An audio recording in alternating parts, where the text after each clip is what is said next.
I call the meeting of the San Juan Unified School District Board of Education to order. Due to the executive orders issued by Governor Newsom due to the COVID-19 outbreak, tonight's meeting is being conducted via the Zoom platform and is also being streamed on YouTube. The meeting is being audio and video recorded. The recording may capture sounds and images of those attending this meeting. The recording will be posted on the district website. We thank you for joining us and for your patience as we use this format in an effort to maximize access and participation during this time of social distancing and other restrictions. Now, please stand and join me in the Pledge of Allegiance. I pledge allegiance to the flag of the United States of America and to the republic for which it stands, one nation, under God, indivisible, with liberty and justice for all. Thank you all. Good evening and welcome. My name is Paula Viescas and I am the current board president. And joining me tonight is Dr. Michael McKibben, board vice president, Ms. Zima Creason, board clerk, and Ms. Pam Costa and Mr. Saul Hernandez, board members. Superintendent Kern and other staff members are also in attendance.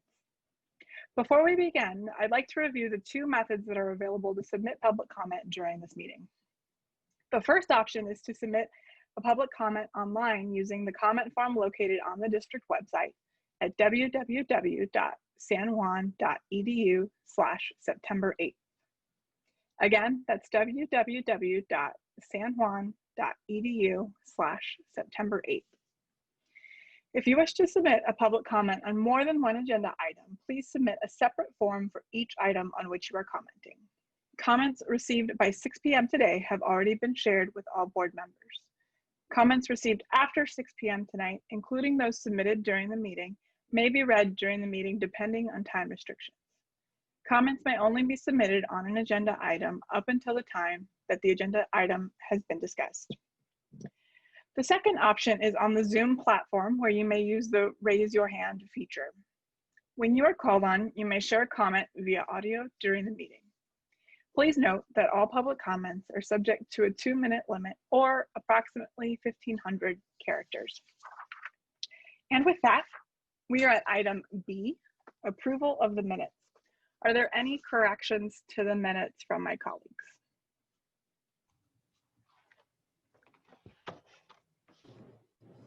And I'll just note for my colleagues, typically you're all on one screen so I can see everybody reacting simultaneously. So I'm just gonna ask if there is any concerns or objections that you voice them, because I might not pick you up on the same screen, but I will do my best to toggle back and forth. But seeing none, is there a motion to approve the minutes for August 25th? So moved.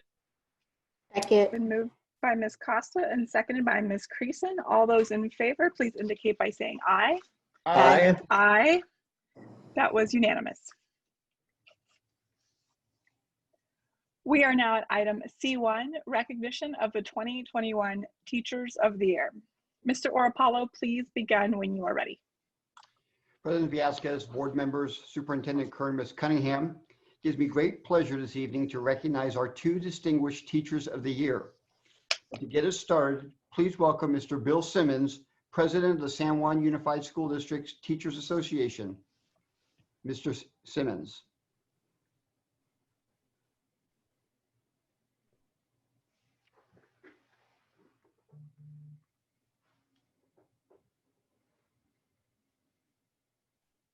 Mr. Simmons is rejoining as a panelist. Give him 1 second, Mr. Orapollo. Thank you. There we go. Board members and Superintendent Kern, it's my pleasure to join you in honoring the 2021 Teachers of the Year in San Juan. During this unusual time, these two teachers are great examples of practitioners that reflect on their practice and are always striving to improve the learning environments for their students. Monica Berlando, a 3rd grade teacher at Mission Avenue Elementary, works to build trust with her students as she guides them to be resilient and learn perseverance as they enter the new experiences she presents to them daily. Vicki Warren, a health and art teacher at Casa Roble High School, works with her students in a relentless pursuit of better. She models through her lessons and daily interactions, helping her students to see their opportunities for growth and learning. Teaching is not just a profession for these wonderful women, but it is a calling that impacts the lives of their students and their families, as well as their colleagues, as they share their love of learning. The San Juan Teachers Association is proud to have Monica and Vicki represent all of our outstanding teachers as the 2021 San Juan Teachers of the Year. Thank you. Thank you, Bill. These two extraordinary teachers of the year came to us through nominations from students, staff, and the community. They embody the commitment of excellent San Juan teachers we have in this district. They provide positive and effective instruction. Our first teacher of the year has been with the district since 1999. Please welcome Monica Burlando.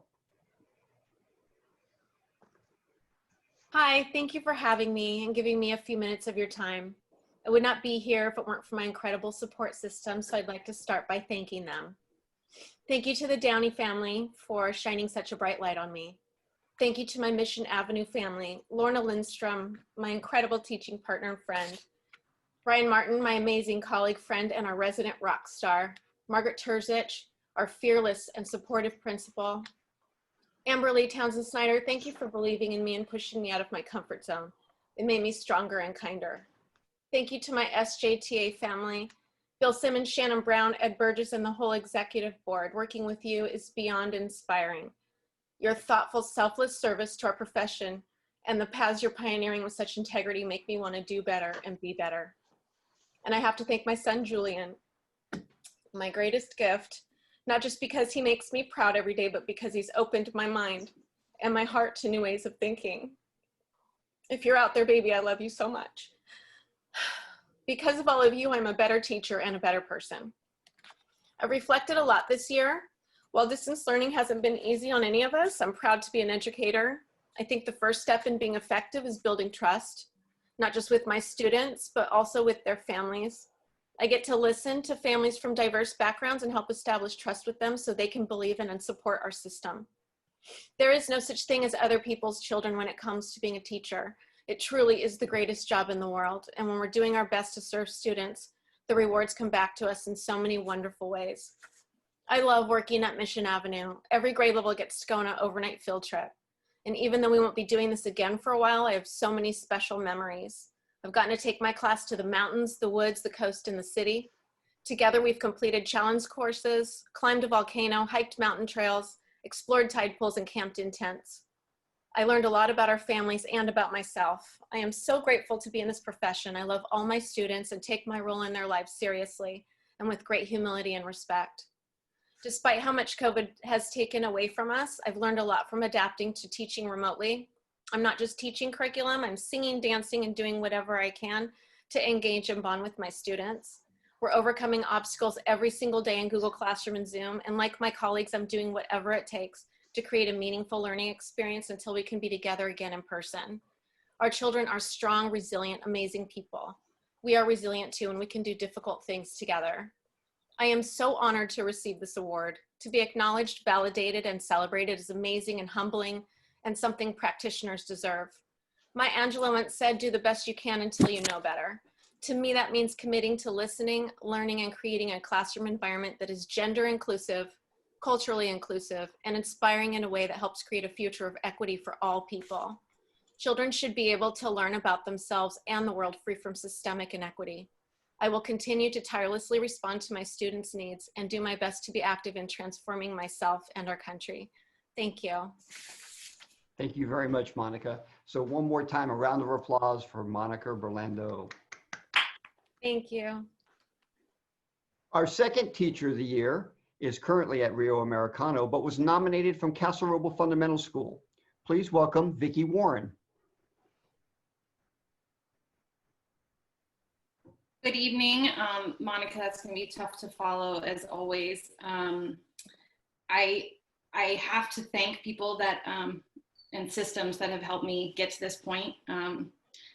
I've had teams of colleagues that have I've worked really closely with that have challenged me, but also allowed me to challenge them, which is really where growth happens in the classroom and in the profession as well.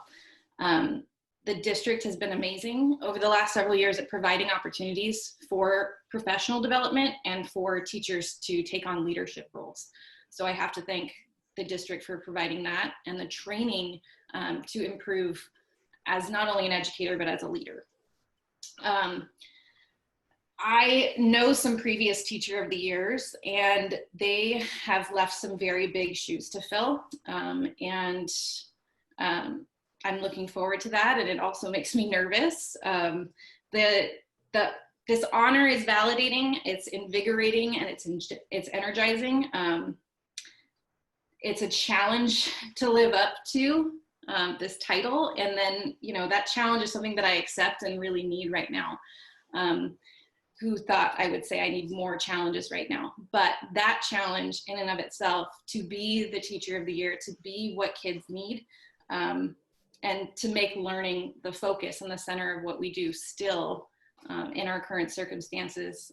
This is an honor and a privilege and exactly what someone like me needs in a time like this. So thank you. Thank you very much. One more round of applause for Vicki Warren.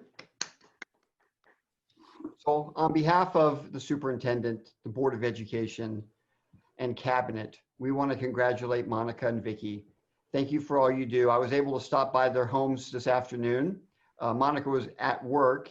Vicki was remote at home. So we were able to provide flowers and then also a yard sign for them. So both of you, congratulations. And thank you for all you do for our students. Thank you both. And on behalf of myself and my colleagues and the entire cabinet, I want to say first and foremost, congratulations. But second, just a huge thank you. I'm sure this is not the platform that anybody would prefer to be acknowledged, and I can't wait to be able to thank you in person. But I appreciate both just the spirit that you bring to the award. I think now more than any, I'm sure going into education probably throws a number of curveballs just as it is, but then you add everything that we've collectively been through together through the last year, and to take it all on. And I feel like I basically heard you, Vicki, saying, bring on more, that you were ready for more. I just appreciate that spirit and that kind of going really out of your way. If there's one thing that's come out of this really odd dynamic, it's that I think we've had to go a little bit further in reaching every single student. And it's clear and evident that both of you have taken that task up with great enthusiasm. And I hope that you will take a picture and share your yard signs, because that sounds awesome. And I would love to see them. So on behalf of both myself but the entire board, oh, there it is. Oh, there it is. Awesome, very cool. Well, I hope that it sits in your yard with pride and a well-deserved acknowledgement. So congratulations again on behalf of the entire board. Yes, another round of applause.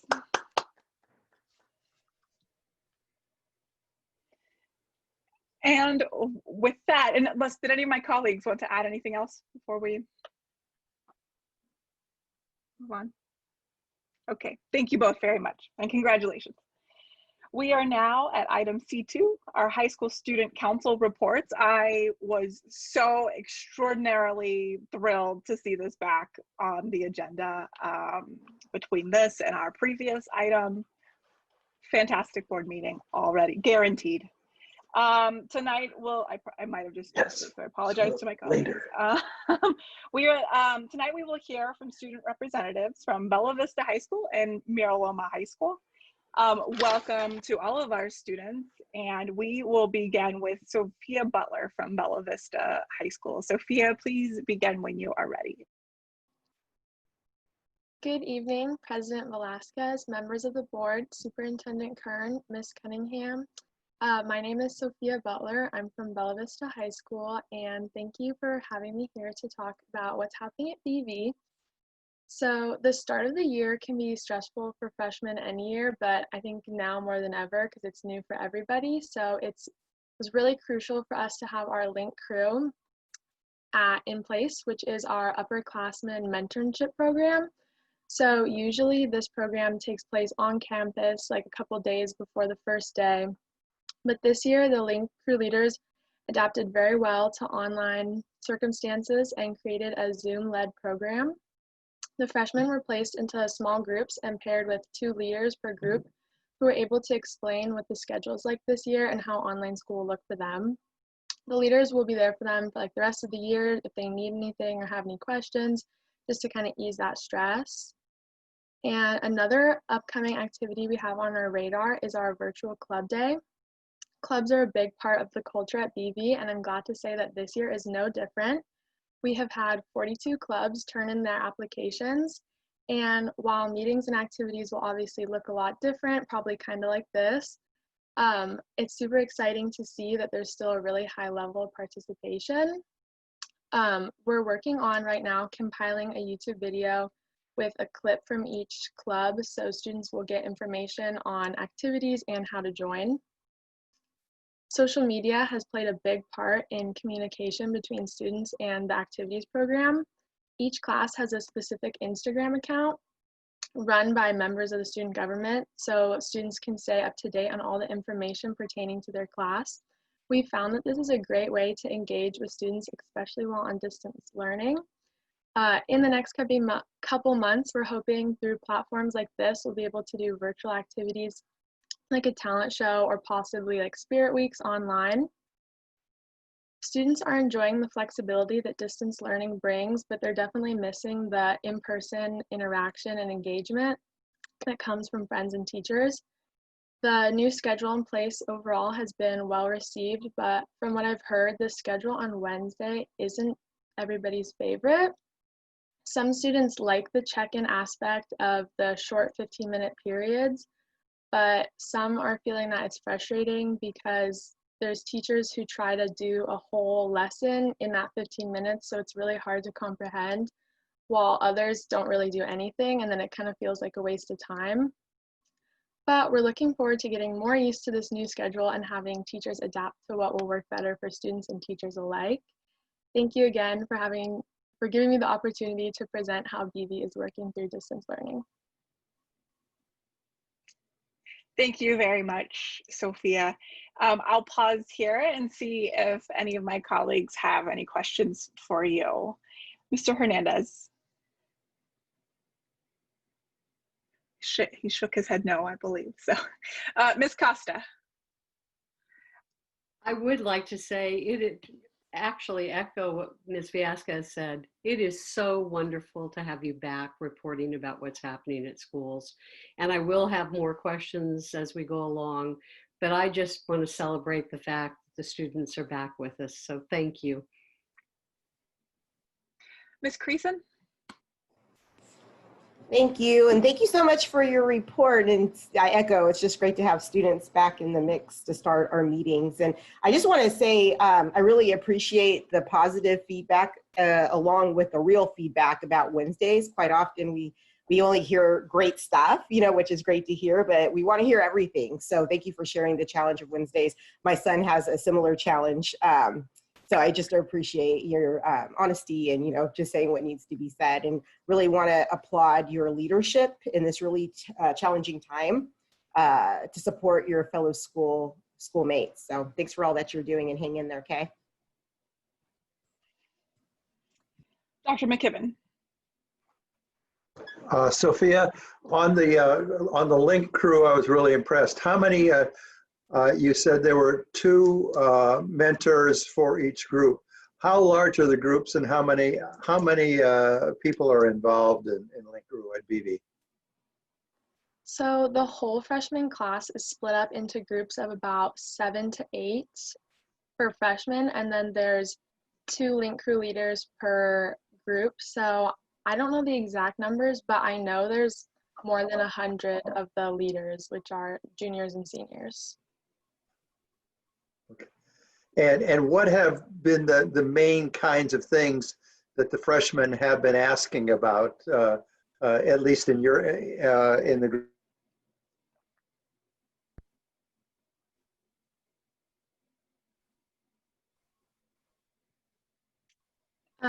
I think freshmen have been a big confusion at the beginning of the year was getting their Zoom accounts like authenticated because they couldn't get into their classes. But I think that now that's been good. And I think something we'll have to probably do when when we go back to school is do like a relink crew where we do like how it was in past years and show them around the campus and everything. Okay. Thank you. Thank you very much for your presentation, Sophia. And I just, I wanted to extend an invitation to you that you can take or leave on kind of just reflecting on some of the differences, positive or negative, between kind of how we transitioned in the spring to distance learning versus the fall. I think the fall has been better from a student point of view because I think teachers are more prepared and they have more tools to use that kind of make the learning better. Because in my personal experience in the spring, a lot of teachers didn't really know what to do, so I felt like I wasn't really learning as much as I was in the classroom. But this year definitely has been smooth and getting into routine. Great. Really appreciate that feedback. As my colleagues said, we are just excited to have some reflections from the students that we serve as we move along this kind of crazy school year. So thank you very much for joining us. Next up, we will hear from Dina Al-Jabori from Mira Loma. And Dina, please correct me if I mispronounced your name and start when you're ready. No, my name was correct. Hello, President Villescaz, members of the board, Superintendent Curran, and Ms. Cunningham. I'm Dina Al-Jabori from Mira Loma High School.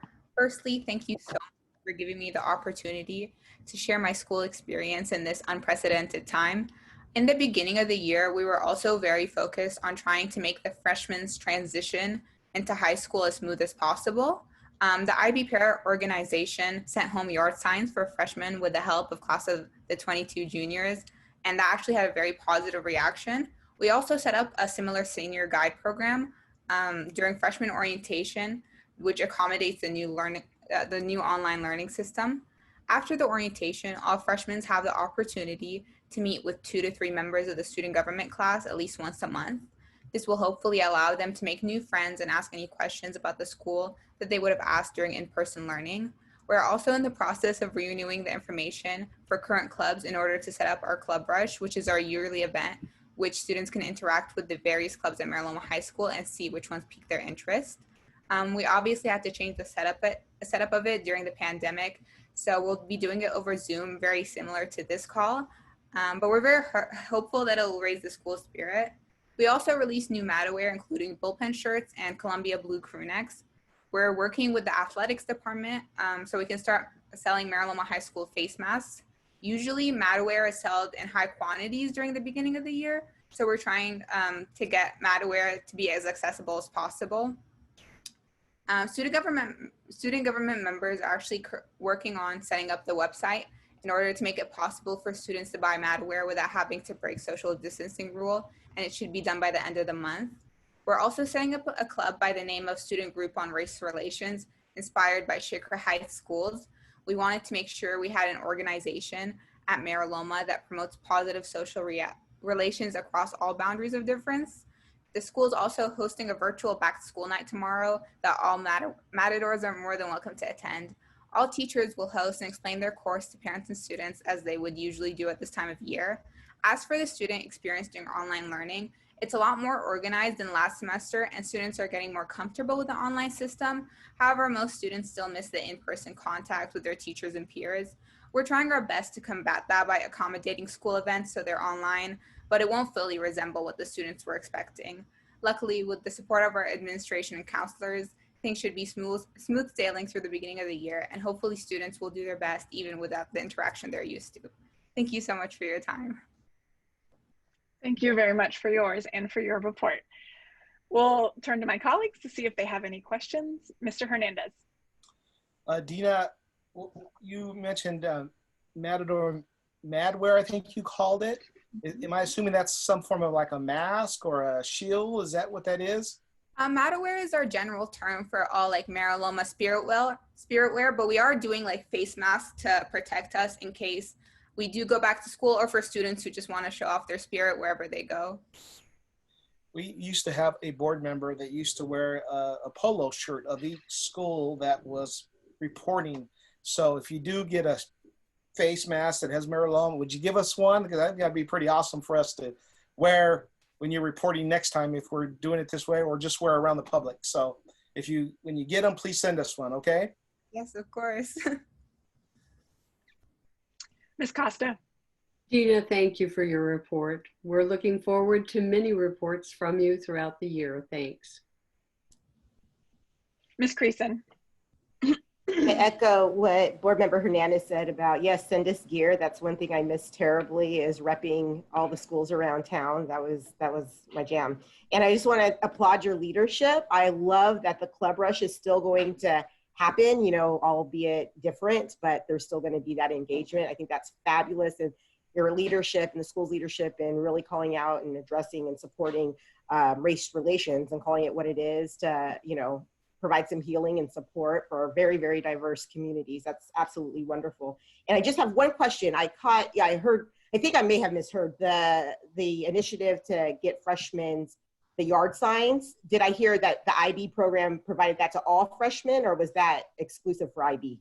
No, it was for all freshmen, but it was funded by the IB Parent Organization Program, and the class of 22 delivered it to homes along with some teachers and administration. That's fabulous. I mean, just what a caring initiative in such a hard time. I mean, like you said, freshman year is just hard anyway, and to just have that little PR board to welcome folks in is really special. So thanks for all you do. Hang in there. Thank you very much, Dina, for your report. Dr. McKibben, would you like to go next before I close it out? I'll reserve my time to the Mara Loma graduate. Oh, if you have a question, feel free to get excited to jump in. Okay. All right, Dina, thank you so much. I will say that while my San Juan apparel collection is extensive and includes material and pieces from every school, I do have, I think, every piece of Mira Loma wear that's been made since I graduated. So I echo Mr. Hernandez's request that once it becomes available, I'd be happy. I'm sure it's in support of booster clubs or something else, but feel free to send on that information, and we'd be happy to help support it and sport it, and hopefully be an example for some other schools as well.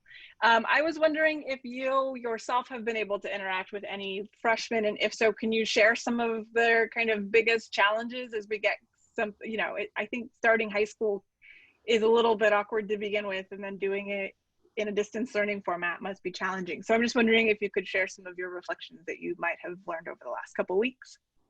Yeah, I was a senior guide along with one of my peers named Miranza. And yeah, so basically the freshmen are kind of struggling mostly because so our school is separated to 3 different programs. And usually, you know, since we have events and, you know, free time, students are able to interact, but a lot of students are really feeling the barriers between the programs, and some students already have friends at Mara Loma, but they are in different programs, so they just feel really lonely at this time. So we set up the freshman orientation in a way where students from different programs can be there, and we had a couple of icebreaker games in the beginning before we got to the information, so the students could get to know each other, and they're all in group chats of 15 people each. So they're all getting to know each other, and we're hoping in the coming month to get 2 senior groups to meet up with each other once a month, so the freshmen can continue to meet their peers. Very cool. That's a really neat initiative, and thank you for being part of it. I kind of reflect to my high school experience, and I had actually just moved here and relocated from a different community, and so I remember quite well how lonely it could be. So I appreciate that you're going above and beyond to really reach the freshmen and make it feel more of a community in these odd times. And I also hope that later on in the school year, hopefully, you'll be able to kind of replicate all of this in person, hopefully, if and when it's safe and the conditions allow. Thank you very much for your report and for joining us. We really appreciate it. Student voice is very important to us. You are welcome to stay for the remainder of the meeting, but if you would like to go off and do homework or anything else of interest, please feel free to do so. And thank you again for joining us.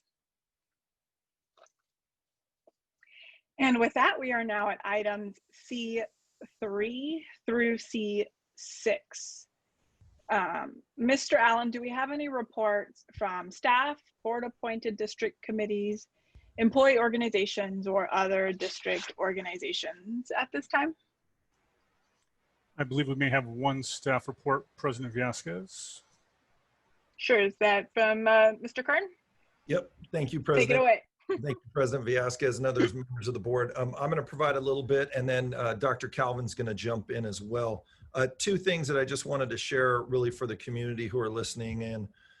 First, it is our interest to try and bring our board back to our boardroom in a safe manner, socially distanced, likely in October. So we're working towards that. We want to make sure we have all the appropriate connections. You know, we've had some challenges in there in the past with some of the sound equipment, which hopefully we've had some improvements to. So just so that folks are aware, we are working towards that.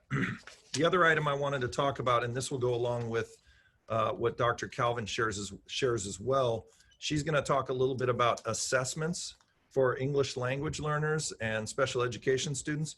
But I wanted to talk just for a second as we continue to get questions about reopening our schools. And the governor, back towards the end of August, put out a new system. We're probably all aware of it now. It's a 4-tiered system with purple, red, orange, and yellow. And I wanted to kind of read to the community so that everybody is aware of this. The color of the tier in the county is assigned based on just 2 factors: the number of new positive cases per 100,000 population and the percentage of positive test results over the previous week. Only districts and counties in the purple or tier 1 are not able to reopen at this time, and at any time that they are in that purple category. Sacramento County continues to be in that purple category. We continue to monitor that. Folks can go as well on the site, and Paula, you probably would know that site better than I would off the top of my head, but they can actually check what the current conditions are in the county. So that they are aware, and we continue to monitor that. We continue to have discussions with our labor partners. So if and when we are able to consider a return, those discussions are not waiting until that shift happens. But at this point in time, any district in the state of California, and I believe the vast majority of districts in the state of California are in that purple category, cannot reopen. They can have some conversations about small cohorts, but they cannot open. So at this time, I'm going to turn it over to Dr. Calvin, and she'll share a little bit about the assessments. Thank you. Good evening, President Velasquez, members of the board, Superintendent Kern, and Ms. Cunningham. As a result of the recent guidance released by the California Department of Public Health, we are working collaboratively with a variety of stakeholders to provide in-person, initial and triennial assessments in special education, and initial assessments for English language learners. We're still working out details with our unit members, but once the plans are finalized, staff providing in-person services will be deployed at sites across the district. Health guidelines have been drafted in collaboration with district nurses, and coordination with custodial staff, site administration, and maintenance and operations will take place so that all assigned testing spaces will be set up with safety protocols outlined by local health officials firmly in place. Our goal is to begin both EL and special education assessments as early as next week. English learner testing will be conducted at San Juan Central, Star King, Encina, Howe, and Dyer Kelly, where the majority of our students in need of initial assessments reside. And special education testing will occur at 15 sites set up to cover every region within the district. Staff will provide a more detailed report next month. So President Villescaz, if there are any questions of Dr. Calvin or myself, we can attempt to answer those at this time. Sure, happy to go and go through the list of my colleagues. But as you alluded to, I do in fact have the website memorized. It is covid19.ca.gov. On the front web page, you can go and there's a drop down state map and county list, and you can go see which counties are in which tiers as of what date. And as of today, there are 33 counties in the purple tier statewide. With that, Mr. Hernandez, do you have any questions of Dr. Calvin or Superintendent Kern? Mr. Kern, Dr. Calvin, I just want to thank you that we are doing all that we can to be ready to go when that time arises. And I think the message to letting the public know exactly where we are as a district help clarifies the misunderstanding as they read in the paper and the news of the information of schools going back to school. So thank you for that clarification. And Dr. Calvin, thank you again for helping us be as ready as we can when the time arises. And we look forward to that very, very much. Ms. Costa. She is shaking her head that she will pass. Ms. Creason. Just appreciate the update very much. And I agree again with Board Member Hernandez that just the clarification. I know a lot of people, including myself, are really anxious to send our kids back. Please take this child back to school. But of course, we want to make sure everyone is safe and we do it the right way. And, we get a lot of emails. We all get a lot of emails and a lot of calls and people wanting to know what's going on. And I just hope that this update just lets folks know that we are working on it. Staff is working on it. Plans are being made all the time so that as soon as we can get these kids back, they will be back. So just thanks for all that you do and for the update. Dr. McKibben? I have one question that I was asked that I didn't have the answer to. And that is, as I read with the new colors and so forth and comparing it to what was there before, will we have to have the 2-week quarantining after our color changes to a level that allows us to go back still, or has that part been changed? It is my understanding that if we are to move into that orange category, we would wait 2 weeks, and then we, at that point in time, would be able to open up. Thank you. Or consider that at that point in time. Yeah. Okay. Thank you. No questions from me. Thank you very much for the report, and eagerly looking forward to future updates, but always a dynamic situation. So I know we all appreciate here, and as does the community, and as soon as we have more concrete details to share, we will make them readily available so people can make plans. Thank you, Dr. Calvin. With that, we are at item D, visitor comments. Mr. Allen, will you please give instruction to those in attendance via Zoom on how they can raise their hand if they have a comment at this time? I'd be pleased to, President Villescaz. For those who've joined us tonight for the meeting and would like to offer a comment, we would ask if you have a comment that is on an agenda item, you hold your comment until that agenda item is called, and there will be an opportunity to offer that comment at that time. If you have a comment that is not on the agenda tonight, now would be the appropriate time to offer that comment.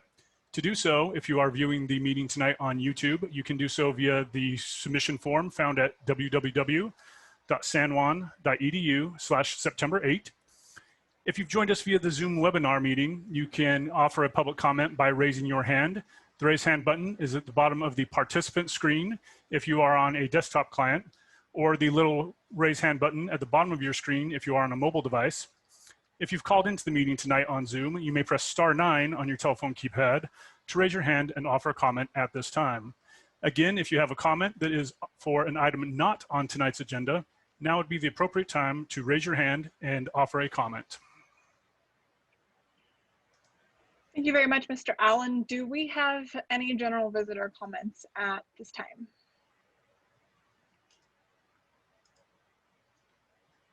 We have had no comments submitted. And I do not see any raised hands at this time. I'm just going to give it one more moment on the raise your hand function, but also remind our attendees that there is an opportunity at the end of the meeting as well for visitor comment.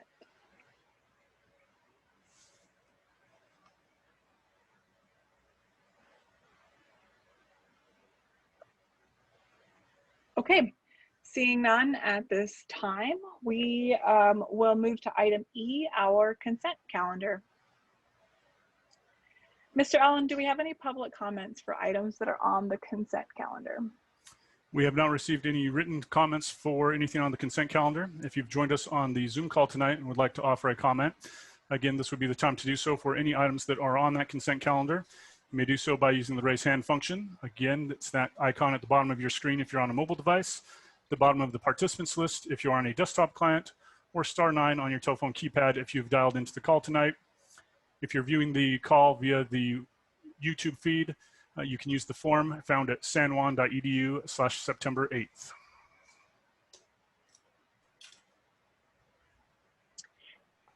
Seeing no public comment at this time for items on the consent calendar, do any board members wish to remove anything off the consent calendar? I see universal head nodding no. So is there a motion to approve items E1 through E8 at this time? So moved. Second. It's been moved by Dr. McKibben and seconded by Mr. Hernandez. All those in favor, please say aye. Aye. Aye. That was unanimous. With that, we are at item G1, issuance of Measure N and Measure P general obligation bonds. Superintendent Kern. Thank you, President Villescaz, members of the board. Tonight, we bring to the board a recommendation that you review and adopt resolution number 3003, authorizing the issuance of up to $30 million in Measure N from 2012 and $150 million from Measure P, 2016, general obligation bonds. I would like to introduce Jason List, who is the principal with ISOM Advisors, who will be giving us our presentation tonight on both this item and our next item. Jason, go ahead. Thank you. Good evening, everyone. It's nice to see everyone via Zoom.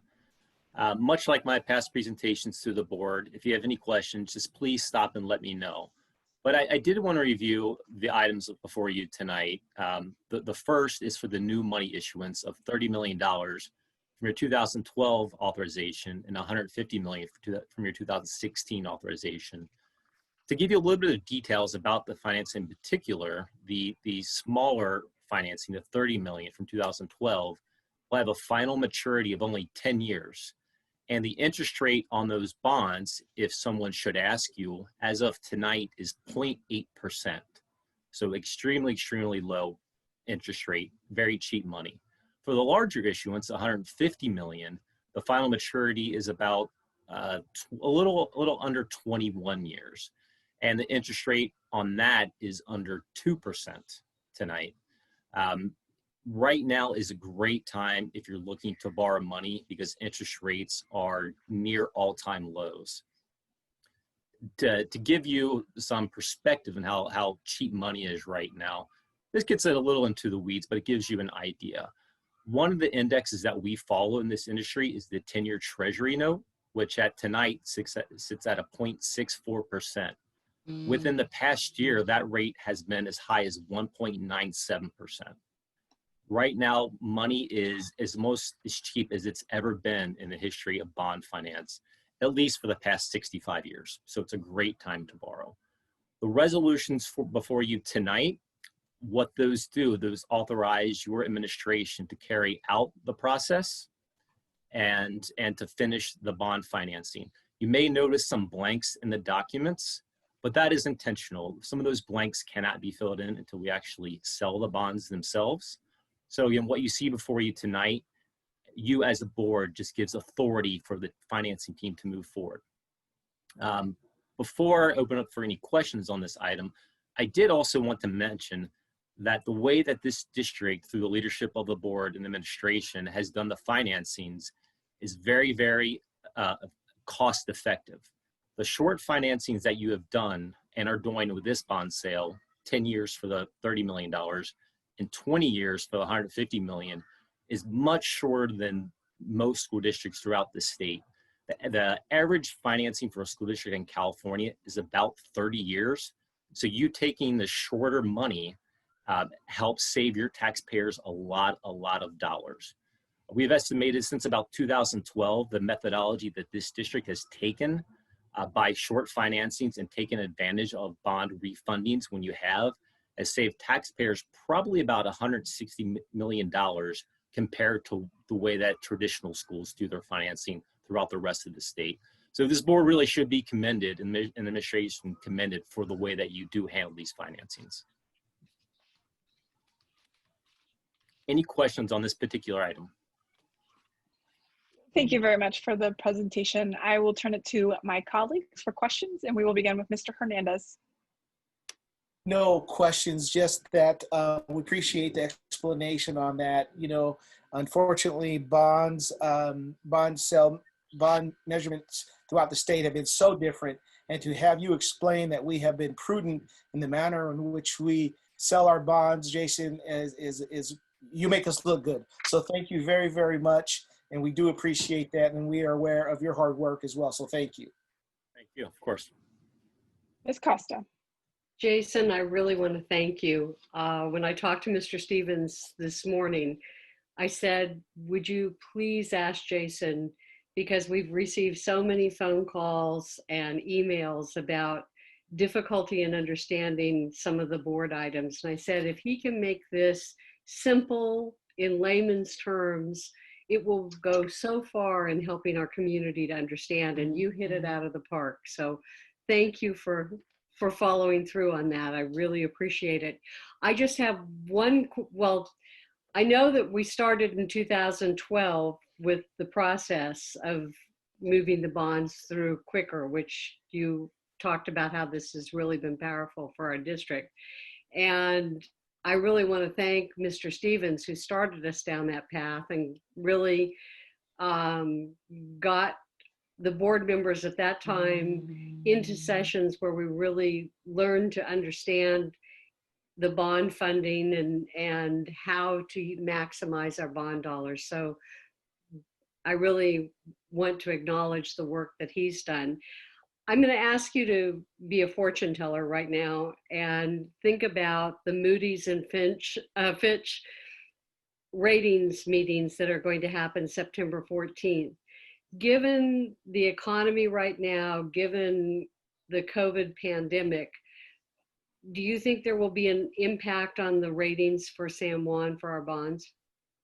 I think your ratings will stay exactly where they are now. And the reason being is that the local tax base, which has the most weight for your credit score, is still healthy. It's still solid. I expect that you're going to grow for fiscal 2021.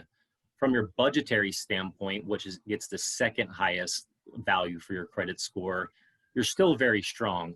And these analysts, they're certainly aware that COVID and the pressures that it's going to put on districts throughout the state because of state funding. However, given the strength of your district, I see your credit rating staying the same. I will say that the rating agencies have explicitly stated they will not be giving rating upgrades. So no matter what no matter what your situation will look like this time, you're not going to get an upgrade. And that's true for every district in the state, just because they see the future credit crunch coming. But again, you have very high bond ratings, and again, a testament to everything you're doing as a district. And I do expect those ratings to stay right where they are right now. Thank you so much, Jason, and thanks for what you do for us. Thanks. My pleasure. Thank you. Ms. Creason. Thank you for the presentation. Superintendent Kern, this question is for you. What's the name of that tax group that has awarded the district because of our great work with how we handle bonds? Oh boy, I believe Mr. Stevens is on. Mr. Stevens, are you able to answer that question for us? Yes, can you hear me? Yep. Yes. Okay, well, I can hear you, but can't see you very well. But there are a couple, are you talking about the taxpayer associations? Yes. There's a couple that we've been involved with over the years. One, the state association, which is the Howard Jarvis Taxpayer Association, and then also the Sacramento County Taxpayer Association. Both of them have really acknowledged our efforts in our methodology and philosophy for accelerating the repayment of our debt the way that Mr. List has described. Again, that's something that we started in 2012. I think with some of our first sales, and then really ramped that up after Measure N was passed in 2012. So those two taxpayer associations have really given us credit and I think shared our philosophy with other municipalities and school districts around the state. Thank you for that. And I really wanted that pointed out for the record before I make my next comment. We know that we're going to be heading into some very challenging financial times. We are in a recession. And because of the great work of the staff and the board prior to me, we're going to be in a much better position than some other school districts are going to be as we weather some really challenging waters. We're set up, the best way we can be to get through the next couple of chapters. So I'm very thankful and I appreciate the report. Thank you, Ms. Creason. Dr. McKibben? Mr. List, thank you very much. You have actually done something that is pretty remarkable in that you made your presentation understandable to me, and I can actually talk to people about financial things, which most people think that I would ever be unable to do. Thank you very much. Thank you, Dr. McKibben, and thank you very much for your presentation. I want to echo the words general sentiment from my colleagues. I do wanted to just ask if you could kind of clarify for the general public. You mentioned a few times, right, that we are borrowing money and that money is very cheap right now. Can you just explain a little bit about kind of financing from a bond and what happens when we pass that versus kind of borrowing against the general fund or something else like that? Can you just distinguish those two pots of funds a little bit for us? Sure. So anytime a school district passes a bond measure, the community authorizes the school district to sell bonds on the community's behalf. But there's some stipulations. It's not an unlimited credit card.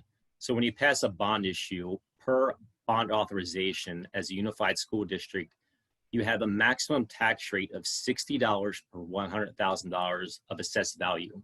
So said another way, if your home is assessed at $100,000, that would be a maximum of $60 per year or $5 per month. So when you sell the bonds, the community is repaying the bond payment. And anytime you can sell in an interest rate environment like this, it just means cheaper money over the long run for the community.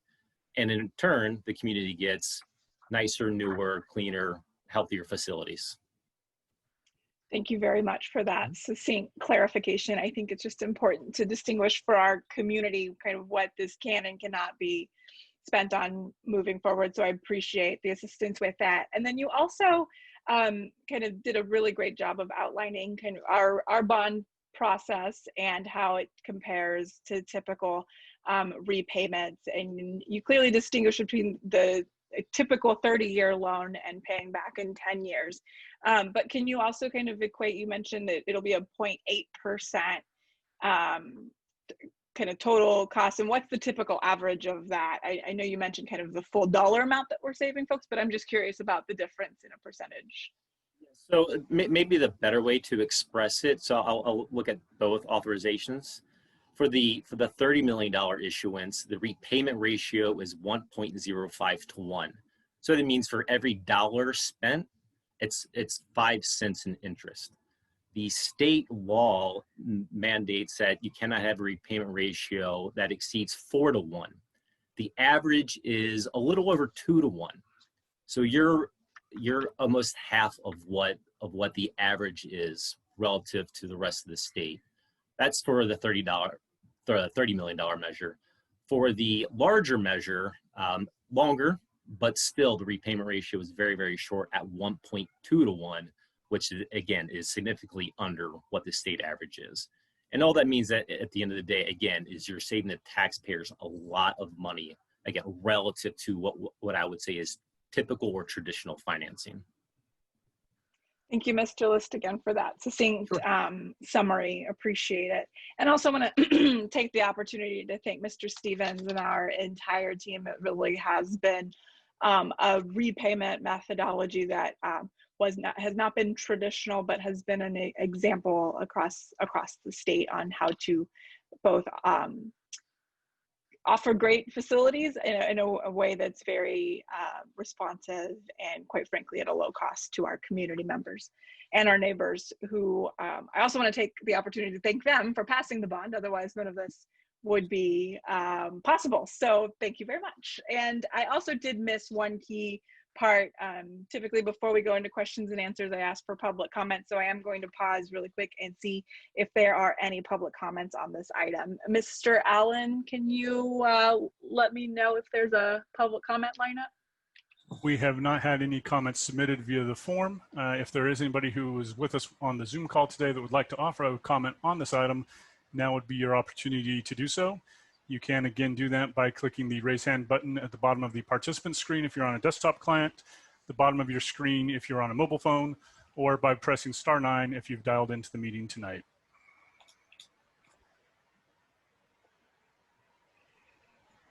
And seeing none at this time, this is an action item. Is there a motion to adopt resolution number 3003 authorizing the issuance of general obligation bonds as presented?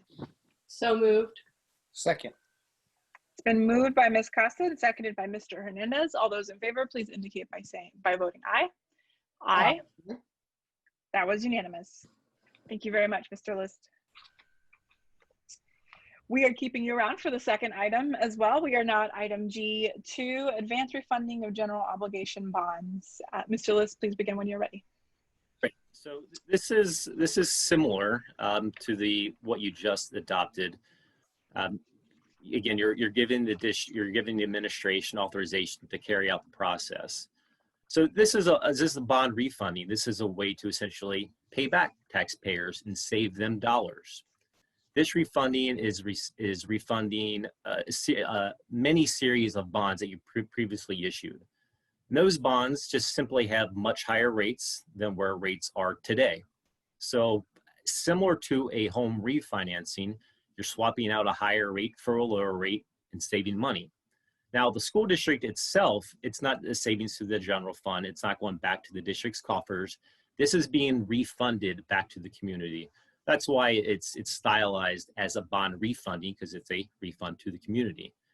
And with where rates are right now today, and bond interest rates, they do move. It's certainly not as volatile as the stock market, but they do move up and down. But as of tonight, if we refund bonds today, this refunding would save taxpayers $13.4 million, which is a pretty big number. And we're able to take bonds that currently have a final maturity date of 2038 and reducing that term by 4 years down to 2034. Again, a way to highlight how cheap money is right now.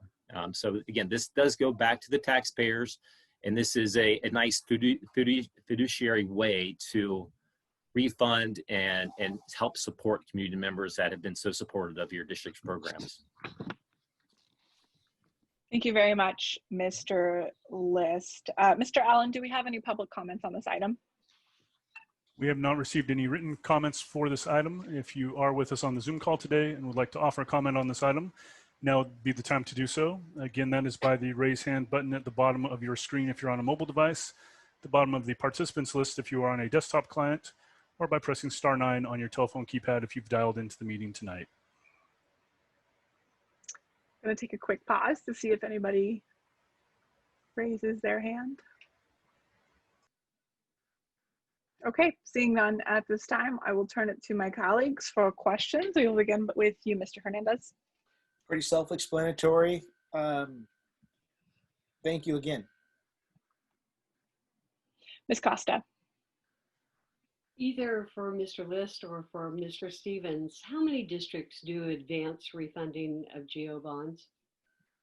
So the answer is most school districts throughout the state. I would say, I know myself personally, in addition to this refunding, I'm working on 3 others. As a firm, we probably have about 10 going on right now.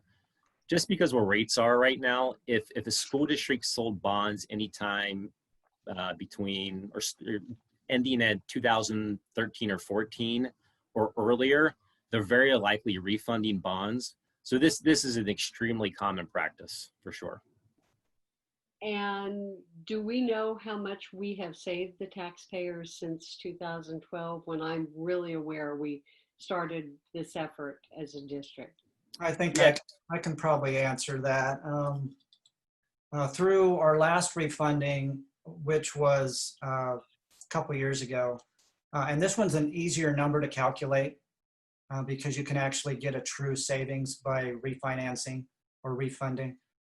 Last time we did this a couple years ago, the savings to date were about $23 million. Wow.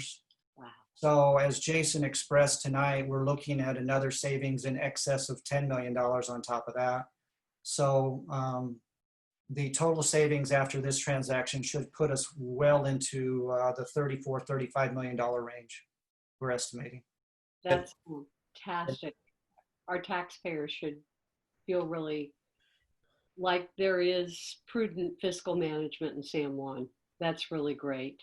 Thank you to our whole team for that. That's something that should make our voters be willing to do other bonds with us, because we obviously have the facility needs. So thank you very, very much to each and every one of you who've worked on the bonds.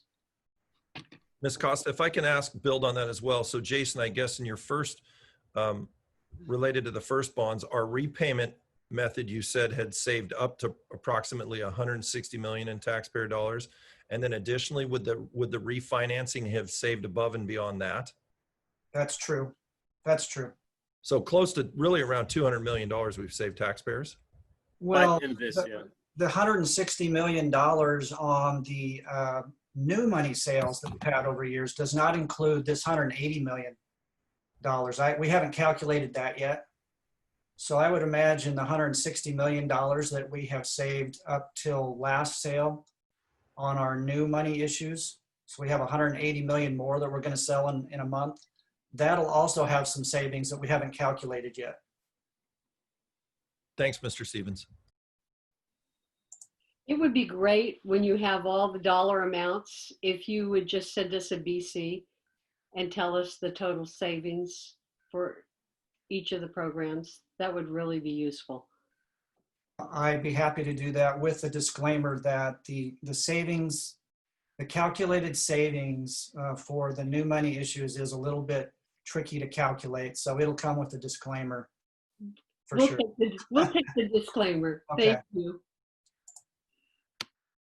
Ms. Creason. Thanks. I just want to reiterate a point. Of course, correct me if I'm wrong.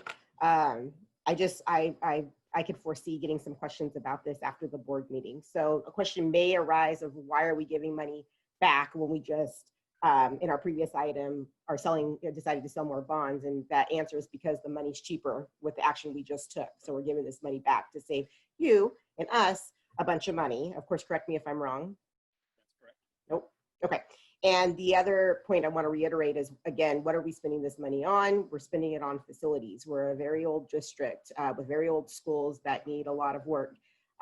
We've done an amazing job with a lot of new building projects, modernizations, completely new schools. So all that wonderful work can continue. So again, just thank you, and wanted to just call out those couple of points.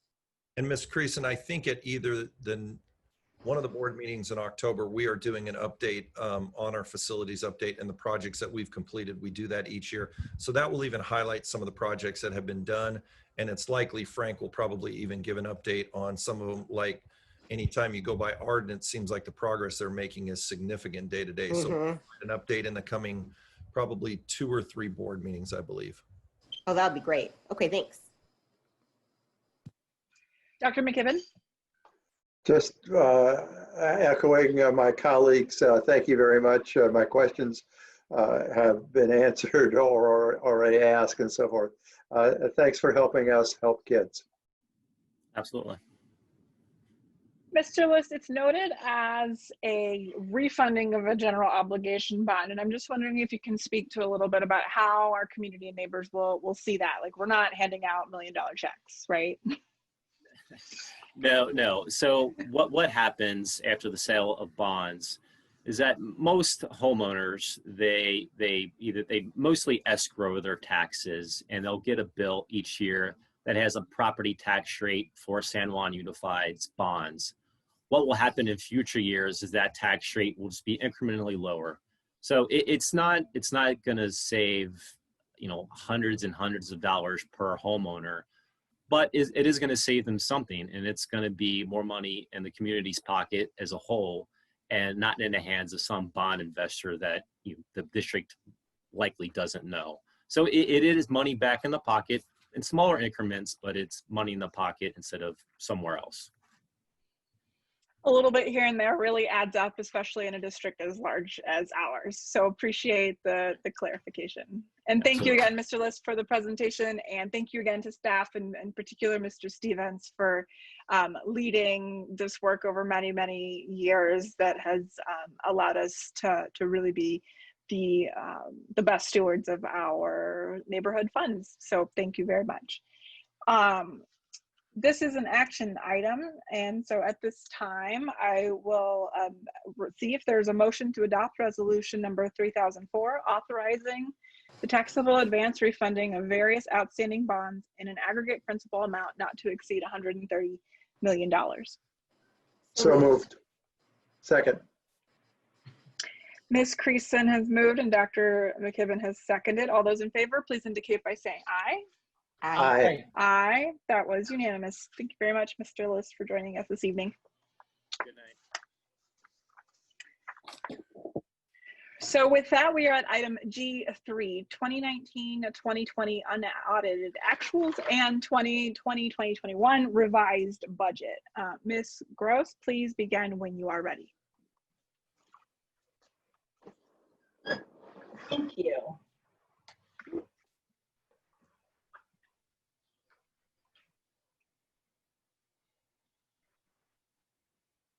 Okay, can you verify that you can see this?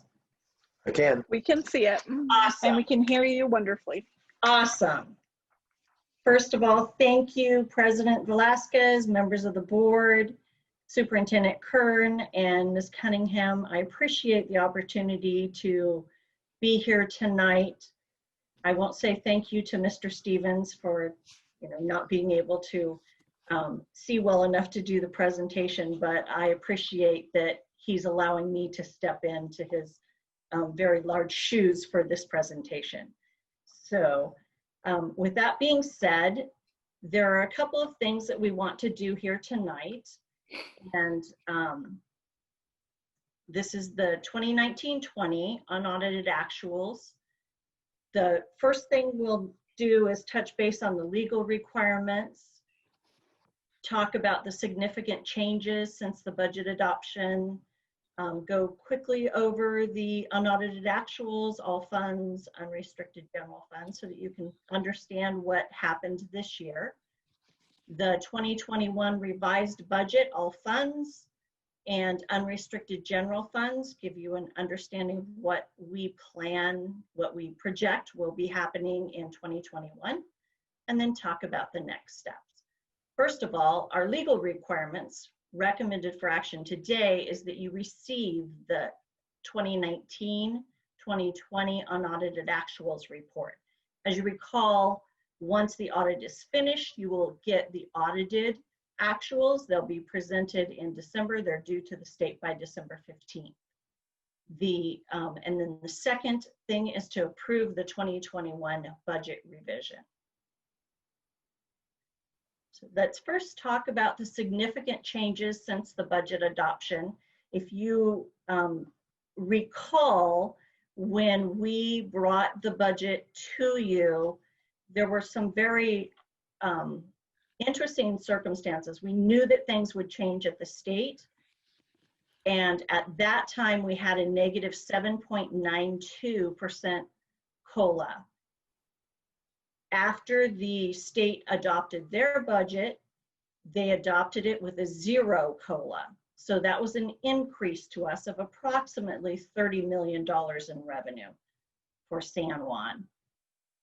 The second item that they did is deferred apportionment payments. And the apportionment payments are, there are 4 months that are being deferred. There is a whole deferment schedule. They did defer June of last year. This year, a couple of months ago, we were then paid for that in July. Then starting in February, March, April, May, and June, excuse me, we will have deferrals that go into next year. The net of the deferred this year and next year is about $68 million that we will not be receiving in 2020-21. We will instead be deferring it into 2021-22. So one-time federal stimulus funds, we also received about $38 million allocated to San Juan. This is one-time money, and this one-time money will be spent for specific purposes, but it does help our general fund for certain types of transactions, certain types of costs. We have started spending money on PPE, other safety measures. So let's talk about the source of funds, the restrictions, the type of things that we can spend them on. The CARES Act has what we're calling now the Learning Loss Mitigation Funds, or LLM, you may hear in the future. These are restricted monies, and they have to be spent by December of 2020. Their sample uses are for staff preparation, professional development, PPE, safety measures, technology devices and access, learning software, facility preparation, and the meal program support. For this, we received $26 million. And again, this money has to be spent by December of 2020. The CARES Act, we call it ESSER, has restricted federal monies that can be used for PPE, facility preparation, process automation software, pay for frontline staff, unexpected operational supports. That's $10.7 million. And then SB 117, you may recall from last year, that was passed right away.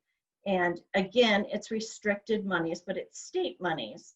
And it can be used for PPE, other safety measures, technology devices, extraordinary pay, and other indirect costs. And that's about $653. So a total of $38 million we're receiving in one-time stimulus funds. And as you can see, the big chunk of it has to be spent by December of 2020. The next chunk has to be spent by September of 2021. And then finally, the ESSER funds, their deadline is September of 2022. So our unaudited actuals, this is a synopsis, kind of a snapshot for you to see where we were, where we started, what our revenues were, our expenses, other financing sources, what our surplus or deficit was, and then how we ended our fund balance. So the first line here, you can see a supplemental concentration. We started with $6.2 million.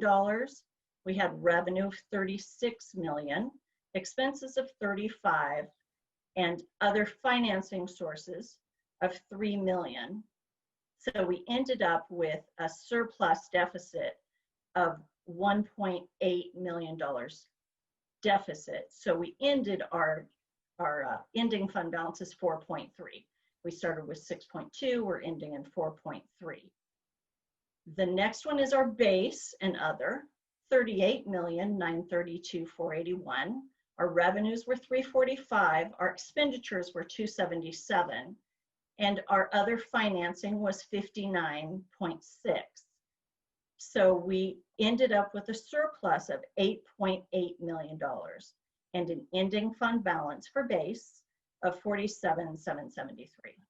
So total, we started with 37, total restricted, excuse me. We started with 37, we had revenues of 99, expenses of 160, and other financing sources of 49 for a deficit of 11,480 and an ending fund balance of 26,222.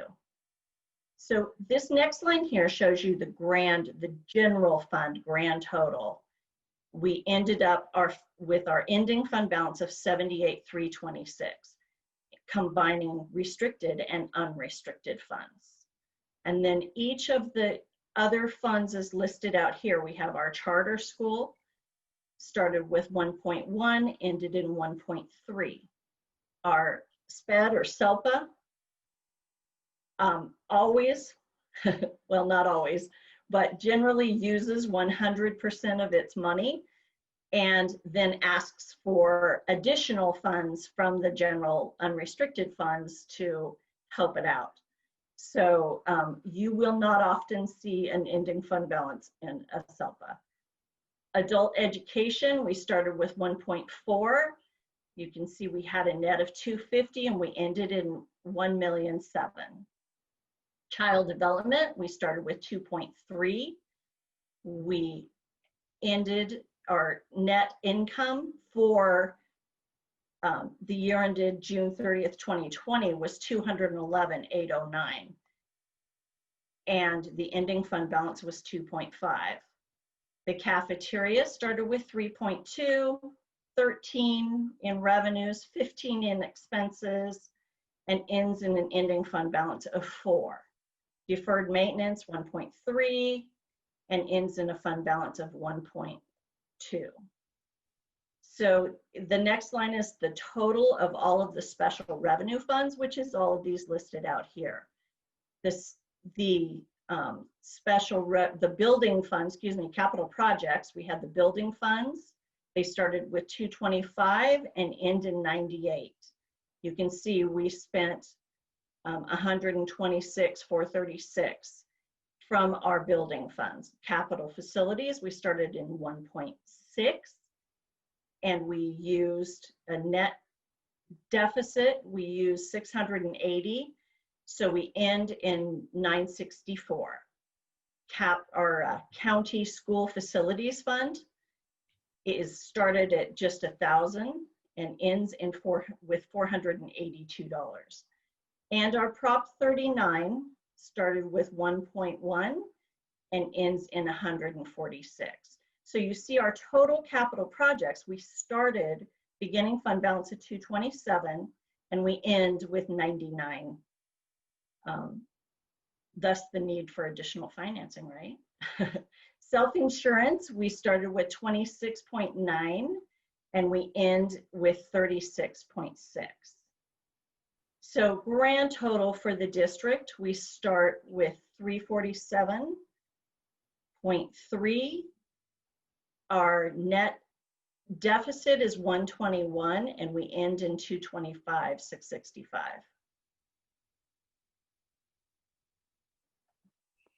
Unrestricted general fund, we spent our money on salaries. You can see here's our adopted budget, Budget Act, first interim, second interim, estimated actuals, and unaudited actuals. So you can see the whole realm of where we went. Our unaudited actuals is what we're presenting today. So we end up with revenues of 382. We have salaries and benefits and other expenditures totaling 312, other financing totaling 62 expenditure, for a net surplus of 6.9. Our beginning balance for unrestricted was 45 million, and our ending balance is 52. Of that, we have assigned 15 million, and we have unassigned balances of 36 million.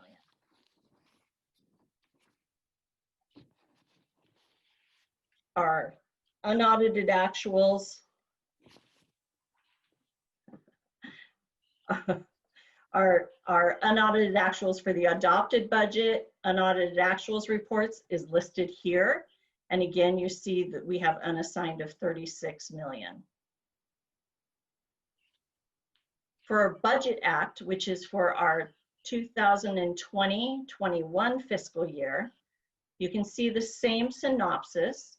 And to recap it, our beginning fund balance, we're starting with our general fund of 78 and ending with 82.7.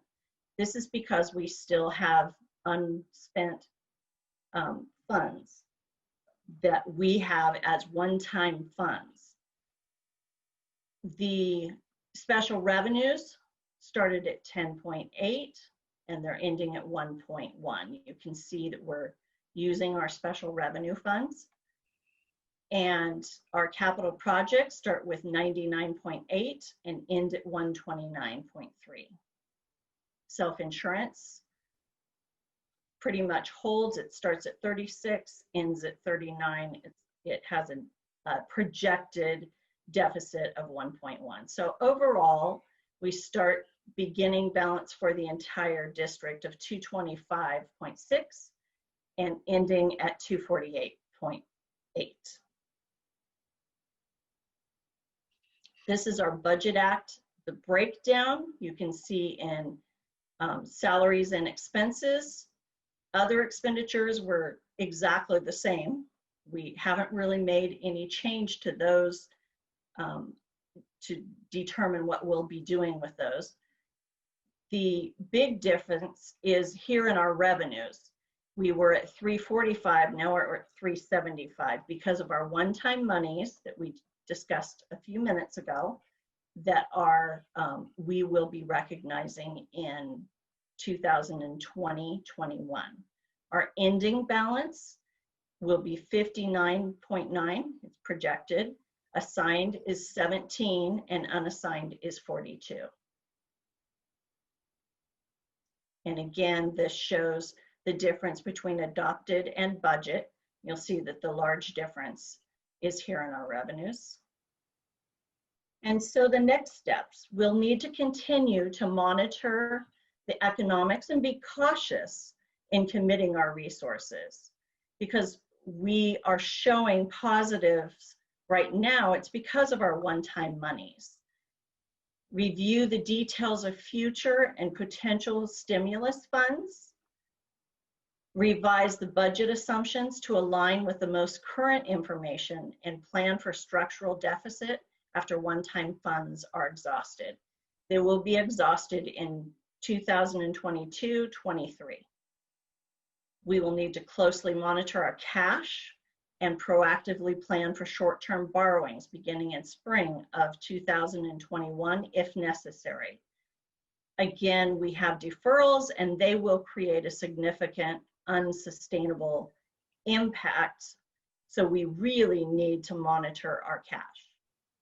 And we need to continue to build system-wide understanding, strategically align resources to goals, and identify cost-saving measures.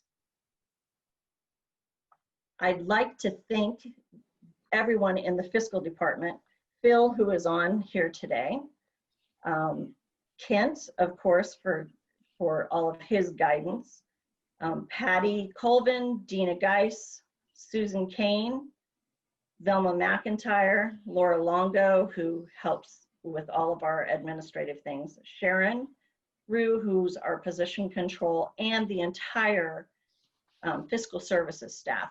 This closing this year was pretty crazy because things went one day it was one thing, and the next day it was another thing, and then it was another thing. And so we've had a lot of changes, and there was a lot of flexibility and reworking the same thing with the newest information.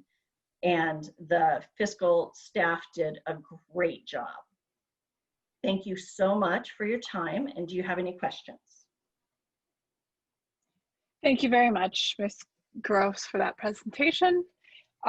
First, we will turn it to see if there are any public comments at this time. Mr. Allen, can you please give us a public comment report?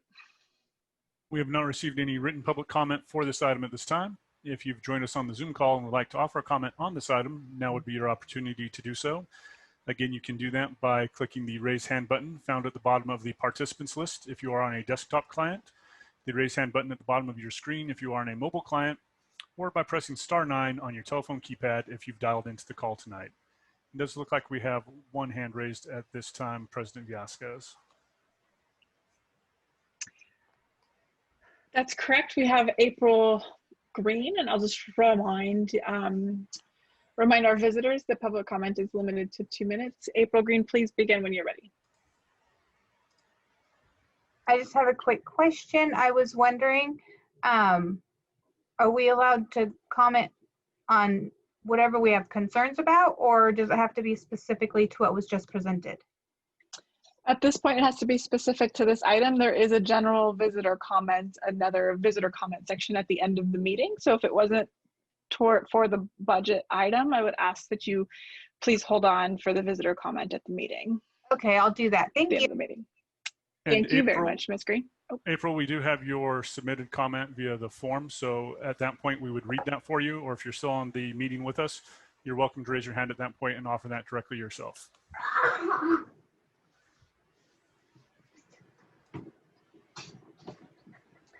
Okay, seeing no further public comment at this time on this specific item, I will turn it over to my colleagues for questions. We will begin with Mr. Hernandez.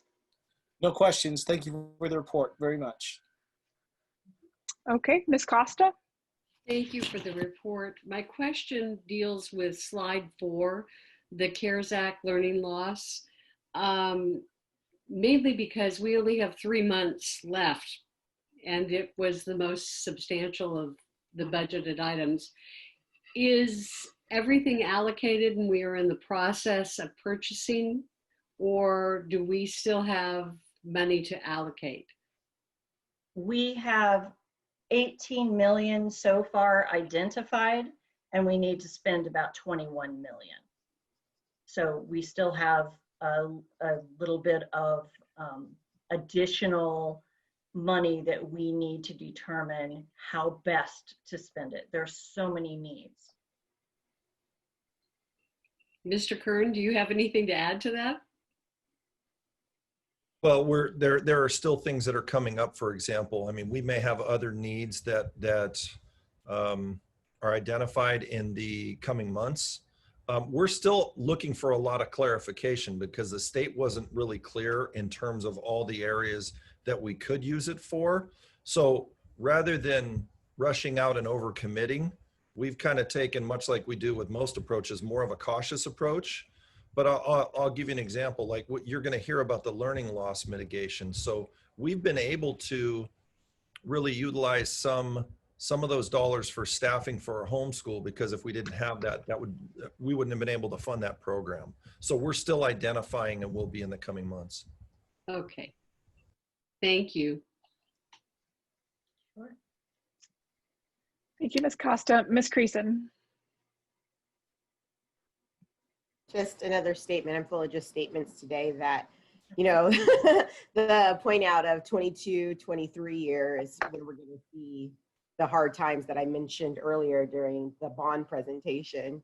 And just want folks to be aware that, yeah, because of our wonderful staff that's done such a great job of positioning us in a healthy way financially over the years, we're okay this year. But it's going to be challenging in 22, 23, because again, a lot of these dollars that we received in support is only one-time funding. And I know that this district has been very committed to not spending one-time funds as if they were ongoing funds on ongoing costs. So Just wanted to make that statement. And I'll build a little bit off that. I appreciate that, Ms. Creason, because we've often talked about being really thoughtful with our one-time funds. There's this fiscal cliff that a lot of districts are talking about in 22, 23, and we're kind of using this analogy. We want to turn that cliff into a slope, you know, so that we're not just hard charging towards it and then, oh my gosh, look what we're faced with. We're trying to make as many sound decisions right now so that we're not faced with as many really, really onerous decisions down the road. It's wonderful. Thank you, Ms. Creaston. Dr. McKibben. Dr. McKibben, you're on mute. Button and it didn't go off. All right, now there I am. All right, Mr. Gross and Mr. Kern, in terms of the 21 million of one-time funds, do those have to be committed by December, or do they have to be spent by December? Please remind me. I should know that, and I just can't remember. They have to be spent at this moment. Yeah, we've still been working. We were trying to get that, and we're still working with, you know, legislators. Congressman Barra, we were working with to try and get him to really do some work at the federal level to get that extension towards later in the year. That's still a conversation that's happening. I was on a NorCal Soups call Friday morning, well, Friday most of the day, and that was part of the conversation we were having, is still an effort to try and get an extension on that, because there are districts that are having trouble figuring out how to do that. I think we've been doing a pretty good job to get creative to where we are to have spent what we have, but an extension would just allow us to really be thoughtful rather than here's this compressed time frame, and are those the best decisions? Thank you.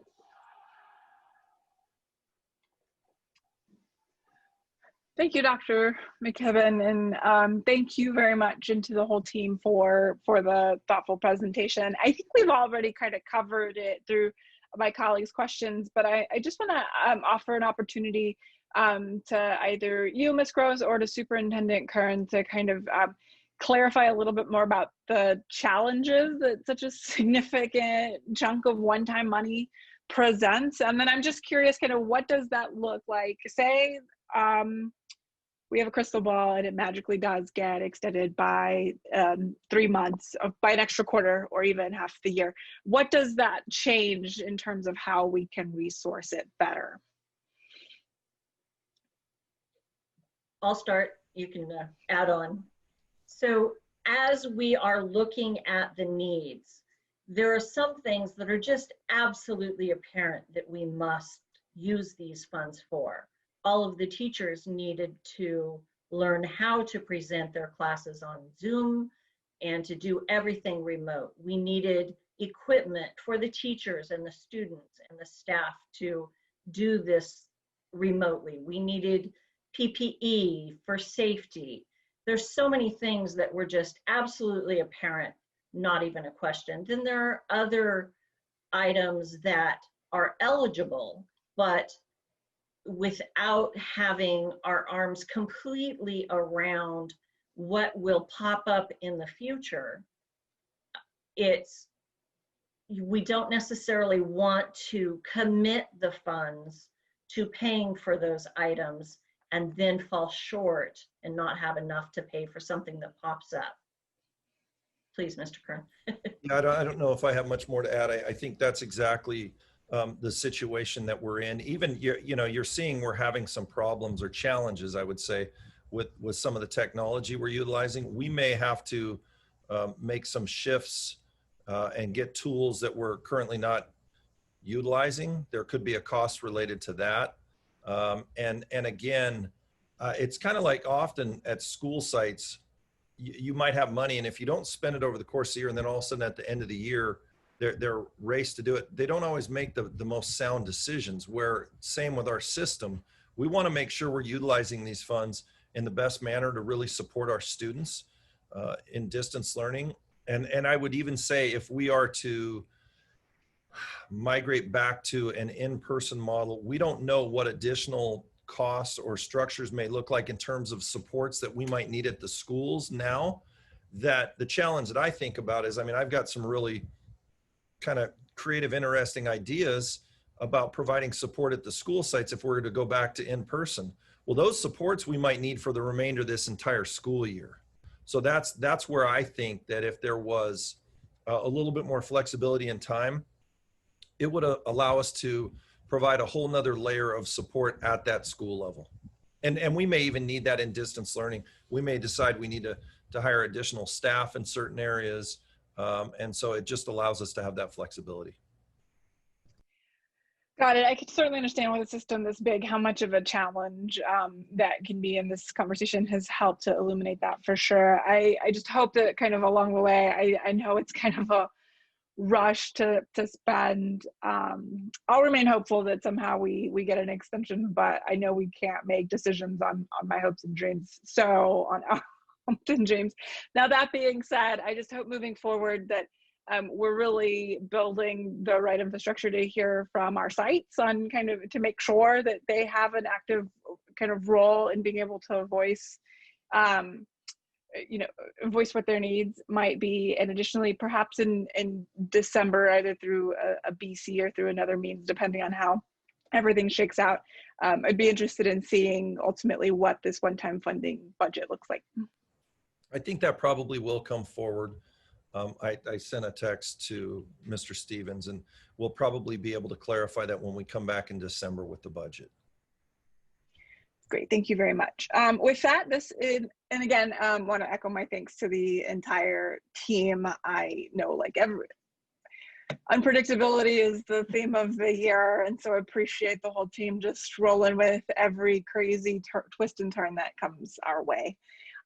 This is an action item, and at this time, is there a motion to accept the unaudited actuals for 1920 and approve the revisions to the 2021 budget? So moved. It's been moved by Ms. Costa, and I'll transition Mr. Hernandez into a second, if that's okay. Okay. All right. All those in favor, please indicate by saying aye. Aye. Aye. Aye. That was unanimous. Thank you very much. Now, with that, we are at item G4, the learning continuity and attendance plan. Ms. Schnepp, please begin when you are ready. Thank you and good evening, President Villescaz, members of the board, Superintendent Kern, and Ms. Cunningham. Tonight, we will share the learning continuity and attendance plan. For the 2021 school year, Senate Bill 98 paused local and control and accountability plan. And in its place, the learning continuity and attendance plan, which is designed to answer the needs for local education agencies to formally plan to return to school in the midst of COVID-19 crisis. This plan is intended to balance the needs of all stakeholders. The adoption timeline for the plan is September 30th, and tonight we will outline key areas of focus within the plan. The detailed plan can be found in attachment B. And joining us tonight to hear voices from the field are Amy Gregory from Greer, Katie Nifton from Sylvan, and Colin Bross from Mesa Verde High School. Tonight, we're going to start with Lisa Borrego, Director of Family and Community Engagement, to share the process for stakeholder engagement, as well as the timeline with you. Good evening. I'm here to share a little bit about the learning continuity and attendance plan and the stakeholder engagement that has taken place to help inform the development of that plan. First and foremost, what's important to recognize about the learning continuity and attendance plan is that it is not the local control and accountability plan. And it was actually intended to memorialize the planning process that was already underway for the 2021 school year. So this plan for this year only takes the place of the local control accountability plan and provides our community members and our staff and school sites the understanding of what we did as an LEA to prepare ourselves for this 2021 school year. The timeline was exceptionally compressed. As Mrs. Schnepp mentioned, Senate Bill 98 was actually shared on July 1st in regards to what was expected for the learning continuity and attendance plan. And within that timeline, we were not provided the template to prepare this document until August 1st. So as a result of that, we were working tirelessly to begin to coordinate our efforts in preparation for when that template was released, and also to prepare for that input and feedback from our stakeholders. Throughout the process, we have engaged in ongoing stakeholder feedback while also being prepared to present the draft plan to our local control and accountability parent and advisory committee, as well as our district English language advisory committee, which was presented on August 27th, in which we were able to share the draft plan with those groups and obtain feedback and information to help inform the development of the draft plan that is presented to you today, and what will end up shaping up to be the plan that will be submitted for approval at the upcoming board meeting.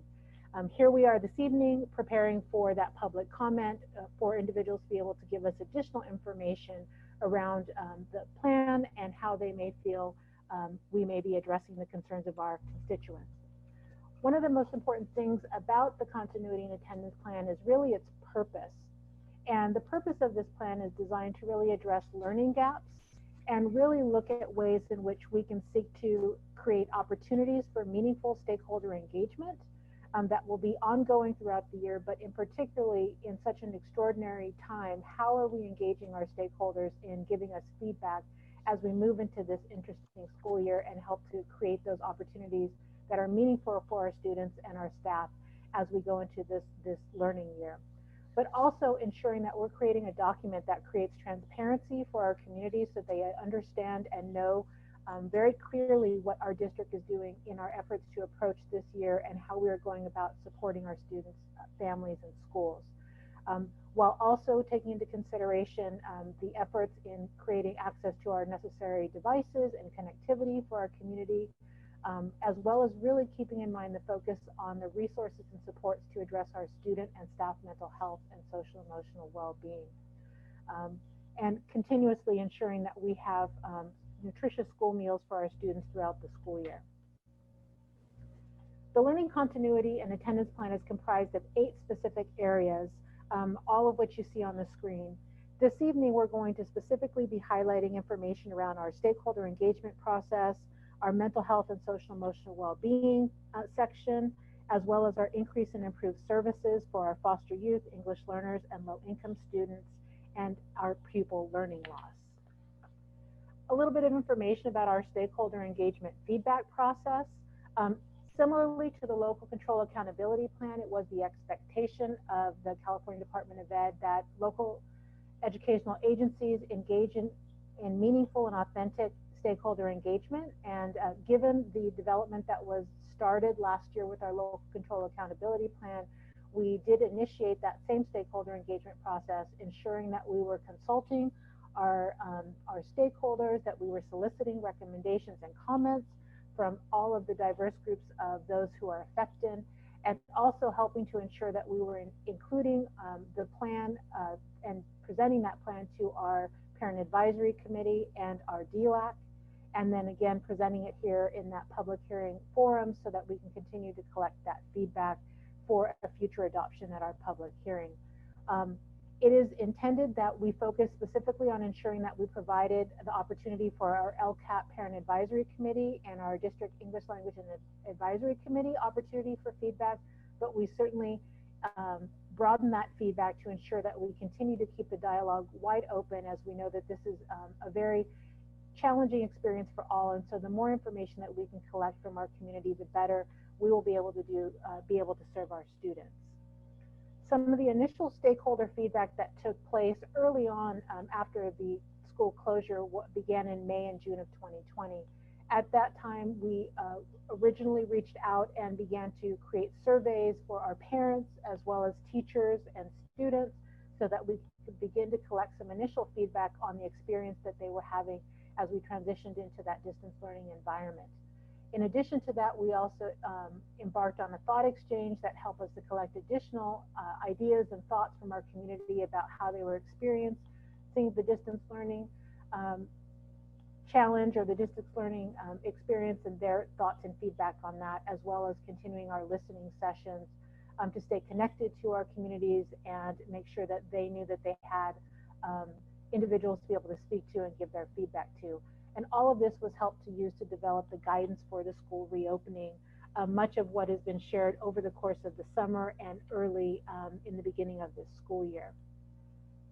Our current feedback efforts have not stopped. And so understanding that stakeholder feedback is critical to helping us develop and design our learning continuity plan, but also just continuing to engage in conversations with our community.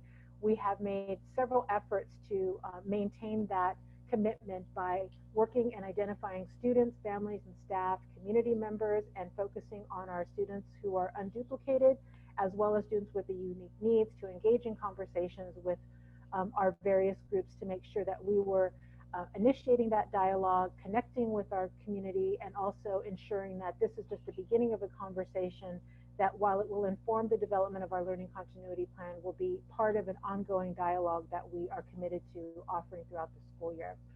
We did that through a variety of different formats, our virtual platforms, by doing them through Zooms and small group settings, as well as an online survey that was provided to the public, in which individuals were able to get an online survey and provide their feedback. There were closed-ended questions as well as open-ended questions to provide individuals to answer those questions and also provide us that open-ended feedback. And we also were very deliberate in ensuring opportunities for one-on-one interviews via telephone with various groups of individuals who may not have immediate access to online platforms and where that might be a challenge or a barrier. And so we were able to enlist our cultural brokers who were able to connect with our parents and our students and really engage in one-on-one authentic conversations. And where translations were needed, we were able to identify staff and or translators who were able to connect with those families and students. That information is helping to inform and refine our learning continuity plan, and also provide you the information that we are going to be sharing with you this evening. These are some examples of some of the stakeholder feedback groups that we engaged with. What is unique about this, and certainly not something that we will not continue to see happen in our future efforts, but just to keep in mind, we actually started school mid-August, and so to be able to coordinate and organize these opportunities, we're very appreciative of all of our colleagues and our families and students who are willing to talk with us and coordinate opportunities for focus group discussions so that we can ensure that we could initiate immediately conversations about what this experience of the beginning of the school year was, and how we might be able to take that information and bring that back into the group who was developing the learning continuity plan. And we certainly hope to continue to utilize that information for future conversations. So our next steps, our stakeholder engagement is just beginning. While this information helped to develop the part and inform the learning continuity plan, we understand that this is something that we are committed to offering throughout the school year, as well as we move into the development of our local control and accountability plan. So the stakeholder engagement will be ongoing, in which we will focus a regular, timely, and response to our students, staff, and families as we are experiencing this all together, and making sure that we are creating a feedback loop that is able to provide that feedback not only to our district staff, but also to our school sites and to those individuals who are directly supporting our students and families. And so we're excited for this opportunity for stakeholder engagement to be that bridge, not just for the experience that we're having now, but to really open up the dialogue for the development of the local control accountability plan that will be with us for the upcoming 3 years. And so with that, I'd like to turn it over to Kristen Schnepp. Thank you, Lisa. And I just want to call out how beneficial it has been for us having Lisa join the team, focusing on the LCAP. Her ability to engage stakeholders has been really crucial as we have developed our plan. And so we learned a lot of lessons from the feedback that we heard from students, parents, and staff. Specific actions that have been planned for implementation in response to the themes that we heard were around reducing variability, improving safety nets, strengthening school-to-home connections, and supporting practitioner implementation. In addition, the LCAP requires that we are able to ensure instructional continuity for pupils. And for transitions between in-person instruction and distance learning, it's crucial to have a laid out plan. So given these guidelines, the instructional models are built on a continuum to provide flexibility in responding to local health orders and guidance. And you have seen this chart before, but it's important for us to call out that the continuity plan does ask us to have flexibility in our models. So as we plan to return to schools some bright day, we're looking at a modified in-person plan, which would allow for maintaining protocols to provide a safe learning environment. And we've heard feedback from our families and have more clearly defined minutes related to the instructional day. We've identified structured schedules, which include in-person as well as remote learning opportunities. And we've identified a single point of entry into the virtual classrooms, which was Google Classroom. For our modified in-person model, you've seen this before and Ms. Bassanelli has shared it. Given our current guidelines, the in-person instruction isn't an option, obviously. However, we are developing draft structures that are on a continuum that will allow us to seamlessly move from one learning model to another. And once school is able to resume, guidelines for hygiene, social distancing, and health screening will go into effect. And those detailed plans are laid out in the plan, which is attachment B. Students will also attend school in a modified schedule with both synchronous and asynchronous learning occurring. Students will attend 2 days of in-person classes, with cohort A attending school on Mondays and Tuesdays and cohort B attending schools on Thursdays and Fridays. And on the days that students are not in person, daily participation will occur. Now this slide is rather new, although we did show it with the last board presentation. The draft plan for students who attend special education centers and programs allow for more intensive supports, with students attending 4 days of in-person school and 1 day of remote learning. For distance learning, the implementing a practice of continuous improvement, there were several lessons that we learned last spring.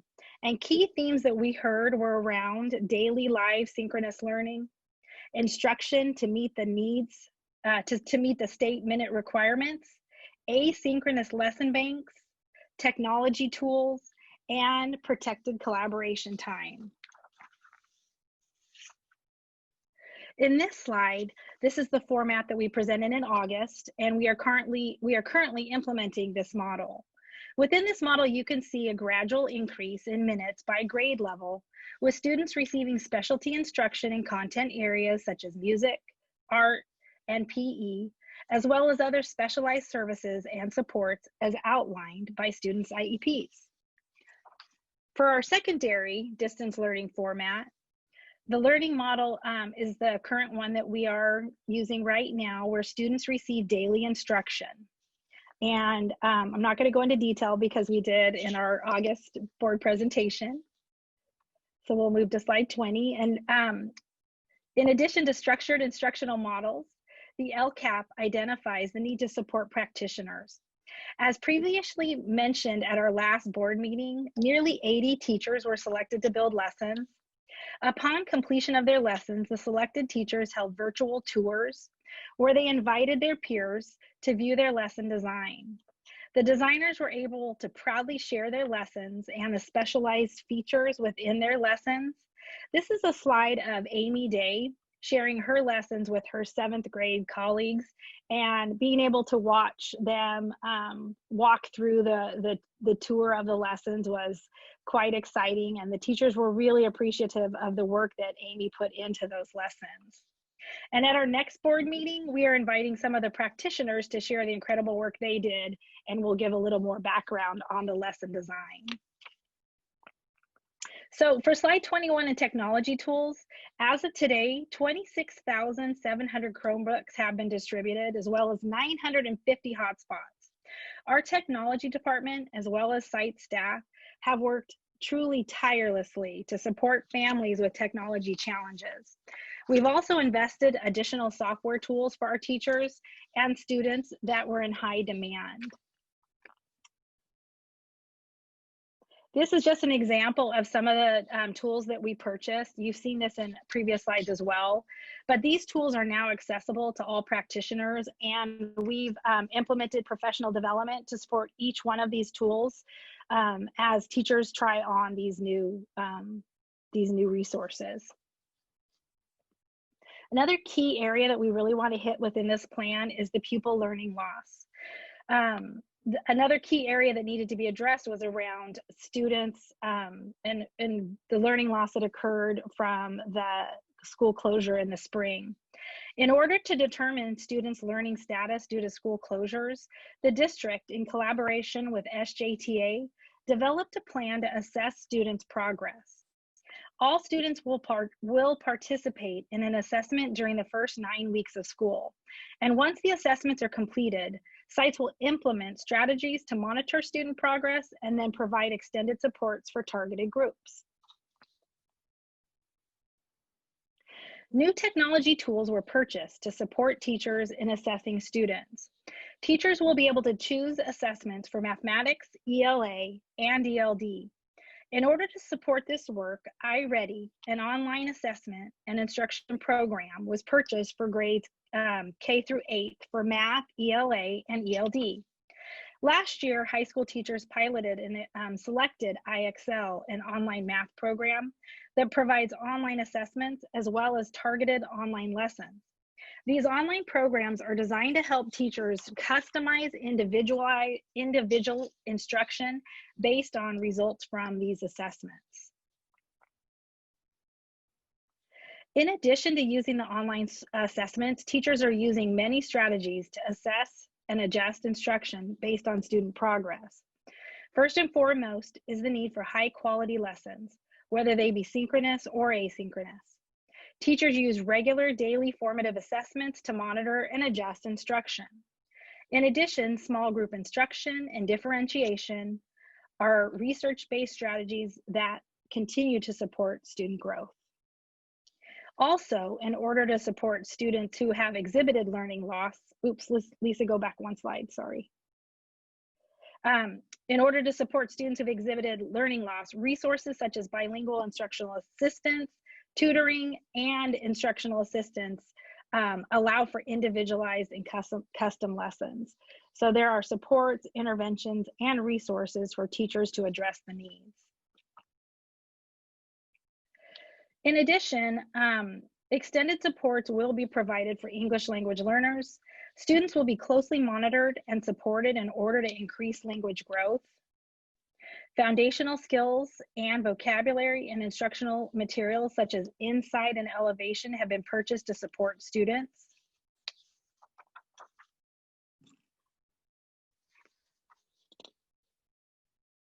For students with disabilities, teachers will provide in-class differentiation through small group instruction.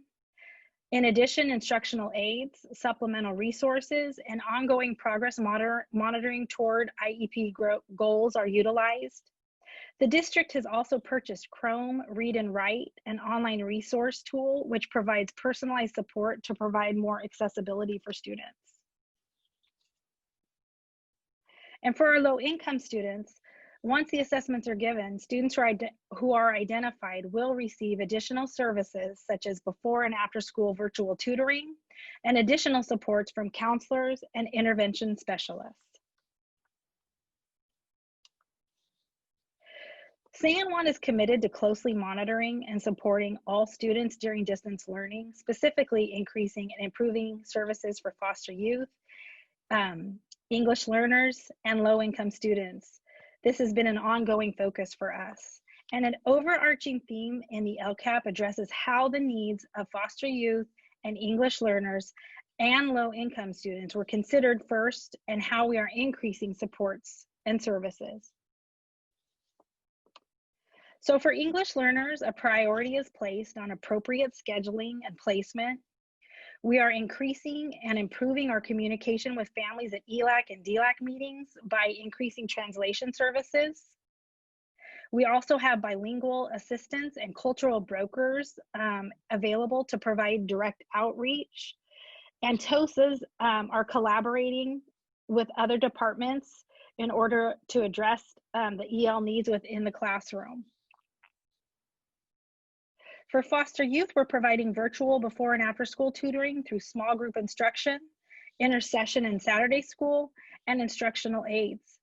Also, academic counseling is available to ensure students are on track to graduate. And for low-income students, we have increased supports for students through our MTSS. Title I has funded counselors, intervention specialists, and instructional aides. They're collaborating with teachers. Tutoring is also being provided once teachers identify students who are in need, and additional instructional materials will be provided as necessary. And for students with disabilities, during the staff update, Dr. Calvin shared new information regarding assessment centers. The individual distance learning plan will also go into effect if there is an emergency situation. Our teams are looking at current IEPs and creating a plan for how the IEPs will be met with synchronously and asynchronously meetings during an emergency. Currently, IEPs are held virtually for triennials and annuals. As both site staff and district support staff support our community, we recognize that each family is in a situation facing a unique set of circumstances. And the goal of school sites and the district is to provide as many supports as possible to ensure students are actively engaged and families feel connected with our schools. Staff is creating ways to monitor daily attendance as well as build in safety nets for students who are not engaging. New to distance learning this year and improving safety nets is systemic daily attendance accounting for synchronous instruction. Each day, student attendance in live Zoom sessions will be taken. For elementary, it will be once a day, and for secondary, attendance will be taken per period. And per Senate Bill 98, student participation in online activities such as Zoom is one way to account for attendance. But there are other ways identified to also account for students' daily participation, such as completion of regular assignments and assessments, or contact with students and guardians. For safety nets, we're improving our safety net practices, and we knew we needed to do this based on last spring. This summer, the superintendent charged site leaders with developing several work groups focused on reimagining supports needed. And one of the areas was to improve site-based safety nets focused on academic, attendance, and mental health and social emotional needs and supports. In addition to this charge to our site administrators, we've also re-engaged in attendance accounting practices, entered into a partnership with Care Solace, and continue to support the Get Help link on the district website. Utilizing our safety net attendance tracking system, we will also re-engage our efforts to provide a tiered system of support focused on contacting families, ensuring students are connected, ensuring students and families have meaningful opportunities to connect, and offering opportunities to engage. Tier 1 of this plan represents site level, and it's the initial response when attendance or engagement data is flagged. At this level, the teacher or the front office and school supports contact families to inquire about what is happening and offer support. At the second level, the tier 2, it represents site level with district support, and this is engaged when attendance or engagement concerns persist for students. Within this level, district staff support schools and help identify barriers and provide resources. And then tier 3 of this represents intensive district supports, which are centrally provided. Another key area that we've heard a lot of interest around is how are we supporting mental health and social emotional well-being. For classroom strategies, we are also providing practitioners with learning opportunities in order to meet the diverse needs of our students. Programs such as Responsive Classroom integrate academic and social emotional skills through positive community and responsive teaching. Some of our middle schools are exploring Why Try curriculum to focus on social emotional lessons that explore a wide variety of topics. And we also will still use student listening sessions and community circles. These are crucial ways that we are able to hear from our end users, our students, and provide adjustments as needed. And then in response to the differing needs of our community, several trainings are available to practitioners. Highly popular trainings include restorative practice, social justice, community building, barriers to success training, and trauma-informed practices. Also, teachers are trained in utilizing My Sabers to help identify students who may need services. At our last meeting, Melissa went into details around Care Solace. It is open and available now. Care Solace, which connects communities to healthcare services, is available to staff and families, and information for this can be found on our Get Help webpage. And we have updated information regarding nutrition and meal distribution. Beginning today, the USDA has issued updated guidance that meals can be provided at no cost to all children from ages 0 to 18, which includes one breakfast and one lunch per child, packaged together. These will be handed out curbside to all students from our 44 school sites. So this is an exciting update. As noted earlier, site leaders are working on 6 key areas to support practitioners, families, and students. Site leaders from each school meet regularly in focus areas to share best practices and to learn from each other. In addition, each site is engaging in stakeholder engagement to gather feedback and be responsive to the needs of our communities. Tonight, we'll be hearing from 3 schools who are trying innovative, creative ways to engage and support their communities. First, we will hear from Amy Rove Gregory from Greer. Good evening, Board President Villasquez, board members, Superintendent Kern, and community members. The COVID-19 pandemic has presented many challenges for our students, family, and staff. And our focus at Greer as a community school has been our foundation. For those listening who are not familiar with Greer, we are a Title I elementary school located next to Encina Preparatory High School, serving a very diverse school population. Our enrollment this year has grown to 611 kindergarten through 5th grade students as of today, with new students enrolling frequently. 35% of our students are English learners, representing more than 20 languages other than English primarily spoken. Nearly 75% of our students are students of color. 29% of our students are African American, the largest percentage of any San Juan elementary school. And 10% of our students live with the challenges of unstable housing each day. The focus of our site leadership team has been to build capacity and remove barriers in order to have maximum engagement in daily distance learning. Before campus closure, and now, we focus on building on our strengths of our staff and community and use a variety of strategies to help our families and caregivers in their new roles as facilitators of learning at home. We've established relationships with our local child care centers and apartment complexes through our Neighborhood Learning Project. We reached out to our center directors to bring them gently used books, student classroom supplies, and even provided an internet hotspot to Storybook Cottage Daycare, which serves students from Edison, Cottage, Howe, and Greer, so that our students can log in to their online classes each day from daycare. We've worked with the centers to help teach them how to navigate the portal in Google Classroom and how to help troubleshoot technology challenges that may occur. Back in the spring, when we quickly had to pivot to distance learning, we laminated signs for apartment complex offices and laundry rooms so that parents were aware of resources and how to connect to us when our school buildings were closed. And now we have updated signs with current supports being posted at these neighborhood locations.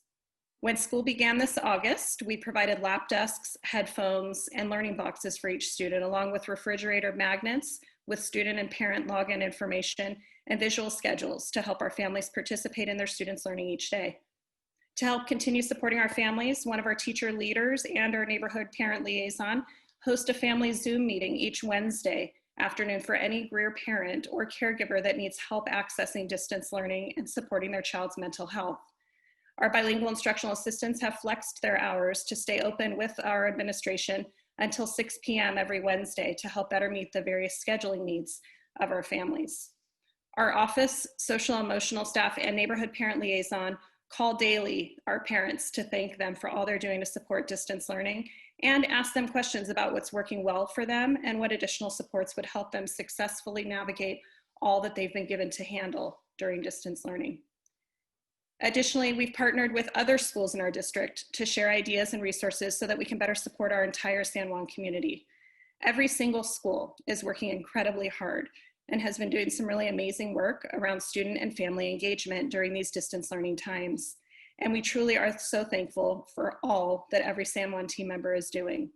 As we move into September, there have been silver linings during campus closure that we'll build on when students do return to campus. Staff collaboration and understanding about how to use technology to deliver instruction has never been better. Teachers are truly partnering with parents, grandparents, and other caregivers to help support student learning together. And families now have a far greater understanding about how their children learn and what happens inside our classrooms each day. We all definitely appreciate each other much more now.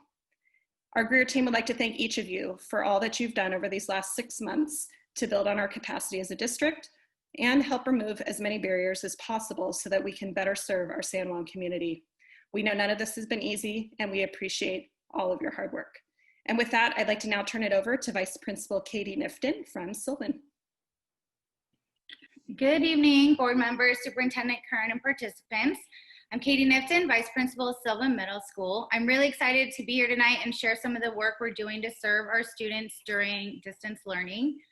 Right now, our support staff, counselors, instructional assistants, and teachers have been meeting with students one-on-one who are struggling with a variety of things, such as tech issues. We're helping with academic support, social emotional support, and sometimes meeting with them just to give them face-to-face contact and someone to talk to. Students can request one-on-one Zooms with staff on our school website, or they can be referred by teachers. And in order to better support our students and teachers during the instruction time, our administrators and support staff are pushing into Zoom classes upon teacher request to assist with breakout rooms to help facilitate conversations around content and to help our struggling students, and sometimes just to be another adult in the room. Since school started, our team has logged over 3,000 visits in queue, which includes emails, phone calls, and texts to students and families. We've conducted more than 60 safe home visits to drop off and exchange computers, chargers, headphones, school supplies, and every week we do these incentive prizes for students that are having positive engagement and participation in their classes. So teachers send us lists of students that have really shown that they're going above and beyond or have made improvement throughout the time since school has started. We are also going to be putting together hygiene packs and school supply kits for students who might need them. Our counselors have been working really hard to make themselves accessible to students during this time. They even created a virtual calming room, which is utilized not just by our site, but our entire middle school division has access to it and is offering it to their students, families, and teachers as a place for them to relieve stress and anxiety by offering ideas of coping skills and self-care. So it's been really a journey, but we put a lot of work in and we're continuing to evolve and grow as this school year goes on. So thank you for having us. Our next presenter will be Principal Colin Bross, our neighboring school at Mesa Verde High School.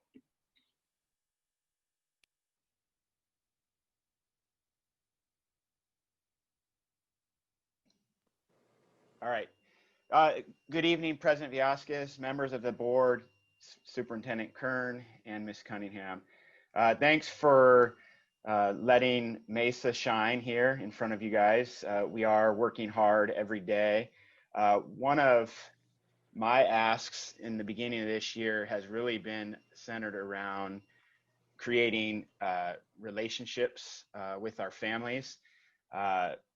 What I've recognized, especially last spring, was they actually appreciate the structure and the relationships that we can have in person. And when we went into distance learning, that kind of fell off. And so it's been my goal to continue connecting with our families and our students as best as we can. So one of the things that I started about 3 weeks ago was weekly meetings with the principal. And my idea there was to just be accessible to them if they needed someone to talk to at the school. So I offer a evening every Tuesday from 5:30 to 6:30, and then I offer a morning session from 7 to 8 for parents to just drop in and have conversations. I also use it as a platform to provide any updates that the district has provided, like clarify anything like Zoom authentication, for example. Also, it's provided parents an opportunity with a safe place to just express their concerns. And what I've noticed, what it's really done is it's just opened the door. So while I may not have 50 parents in this meeting, what I do have is parents that are feeling comfortable emailing me and knowing that I'm accessible to them, and knowing that I can help navigate them through the system and get them to the people to help them. The second piece is supporting the students. What we've done, we've had to think about how to transition everyone's job. And so, and at high school, we have campus monitors. Generally speaking, they're moving around campus, making sure kids are in class, making sure kids are following rules. Without them having students on campus, we've needed to repurpose them, as well as attendance clerks, counseling secretary, administrative support. So what we've done is every office staff member, clerical support in our office has been assigned a caseload based on alpha. So what that's done is it's one person for a range of alphabet that are calling home. So there's a variety of things they're calling home for. The main piece is they're just checking in on families. How's it going? How are you handling Zoom? How are you handling the technology? And what's coming out of that is we're creating an adult person to have a relationship with the family and the student so that they feel comfortable that they have someone that they can go to talk to. So we've been able to take our 850 students and divide it by approximately 10 staff members to support. So they're each have about 80 students. This is also connected to our student concern form that teachers have access to fill out. So what that does is our school community liaison is managing that spreadsheet. And then when there's an issue with the kid in that concern form from a teacher, they're able to highlight that student on the caseload monitors, and then that staff member is assigned to calling that family to check in. So right now we're dealing with, hey, Johnny hasn't checked out his textbooks yet. Like, we need to get his books. So then we're able to call and specify to the family what they need to do. So it's been a really strong way of connecting to kids. And it's not all for bad, right? What we're doing is we're checking in on kids. There might be kids getting straight A's, doing great, but they have an adult staff member that's checking in on them. And then the final piece is just a coordinated communication effort. So what I noticed last spring is, we have all these different ways of communicating with families, and a lot of times email, they don't check, they don't answer the phone sometimes, and that a lot of times it's because they're busy. So what we do is we have a school app, we have our email system, our phone call system, Instagram, Twitter, and what I'm most proud of actually is I found out who was running the family, parent Mesa Verde Facebook, and I've gotten contact with her. So any message I send, I send to her and she posts on her family Facebook as well. So what that's done is it's kept our message consistent, so families don't have to question, hey, what did they say? How did they clarify that? Because it goes on our Facebook page and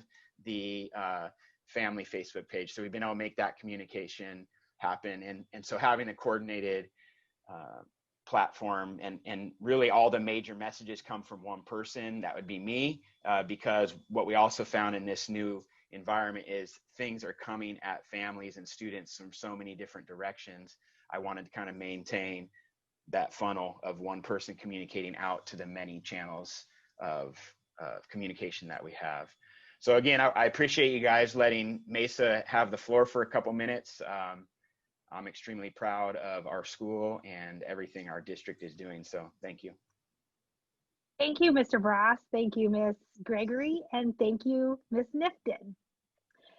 Obviously, this plan did not come easily. It was monumental. And so we really also want to thank all of the departments that put in and provided information to help us build our continuity plan. So at this time, we are available to answer any questions that you might have regarding the plan. Great, thank you very much, Ms. Snep, and to the entire team. And just for the awareness of both my colleagues and the community members, there were some of these that probably sounded familiar. I just want to remind folks that by law, we had to report on each of these components. So think of it a little bit as having presented some building blocks, and then today presenting kind of the full package. And of course, always welcome and appreciate our voices from the field. So thank you to the team for giving us a very comprehensive overview. With that, I declare the topic of the Learning Continuity and Attendance Plan a public hearing, and it is now open for public comment. Mr. Allen, are there any public comments at this time? President Villescaz, we do have one comment submitted for this item, and it does look like we have a couple of hands going up at this time as well.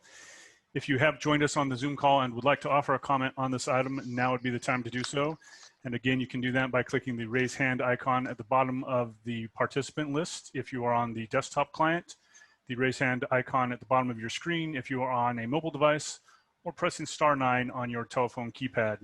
If you're viewing the meeting via the YouTube feed, you can also submit your comment via the form found at www.sanjuan.edu/September 8th. Thank you very much, Mr. Allen. I do have two public comments showing up by raising their hand, and I just want to remind our visitors that at this time, public comment should pertain to our public hearing for the Learning Continuity and Attendance Plan. There is still item J towards the second half of our agenda, a little bit later, where there's public comment. But in the meantime, right now, comments should be limited to 2 minutes to the agenda topic at hand. And with that, we'll get started with Kirk DeVoe, followed by April Green. Mr. DeVoe, please begin your 2 minutes when you're ready. If you're with us, I think you might still be on mute.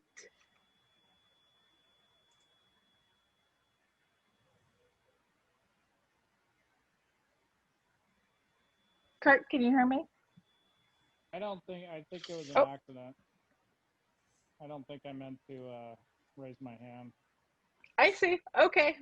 Well, in that case, that's perfectly fine. Thank you very much. So then we will move to April Green. Ms. Green, please begin when you're ready.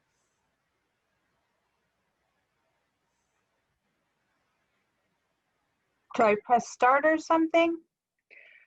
There you go. I think Mr. Allen does have a time clock that should now be seen. And so I'm supposed to press. A couple things.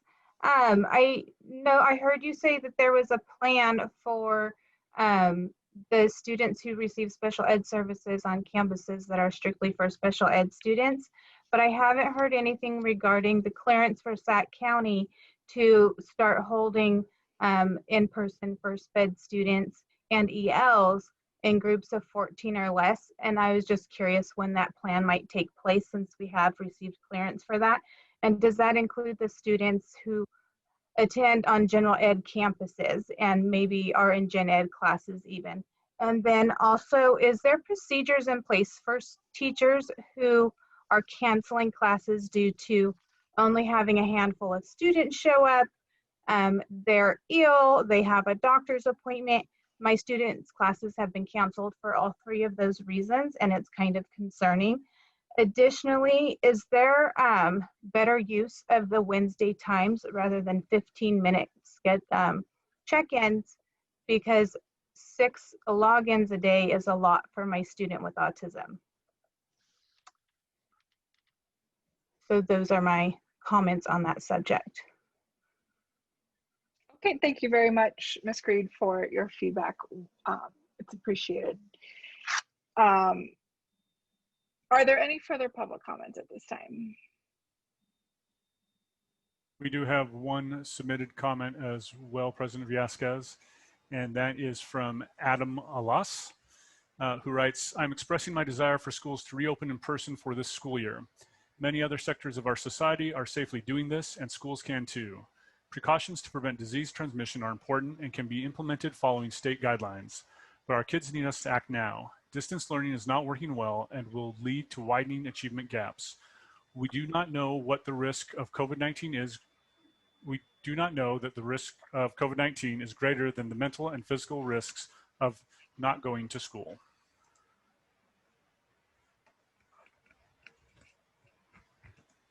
Thank you, Mr. Allen. I think at this time that is all the public comment for this hearing portion of our agenda. I see no further hands raised at this time. So that being the case, there being no further comments, I declare the public hearing closed at this time, and I will turn it to my colleagues for questions and comments. We will begin with, you did have one hand sneak up just as you were closing off okay, there. happy to, yep, okay. I'm going to retract my previous statement and reopen the public comment portion of this hearing. And Ms. Paula Johnson, please begin your 2 minutes when you are ready. All right, thank you. Can you hear me? Yes, please go ahead. I just was curious how to get more information and to stay more up to date with plans in the future for reopening during the school year. Mr. Kern kind of alluded to earlier in the meeting tonight that that plans are underway, but I just would like to know more specifics. You know, a lot of parents talk among themselves and we don't really know what's going on and I guess what to expect or maybe what to look forward to even. So I understand, you know, the limitations that the restrictions imposed by the state and the California Department of Public Health, but I would just like to know, and I think other parents do too, more to how to stay better connected with the school in terms of what to expect and what it might look like once if the county does actually move into the next tier, the lower tier, and is able to consider reopening. Thank you. Thank you very much, Ms. Johnson. And at this time, I'll make one more call for public comment for this public hearing portion of our agenda.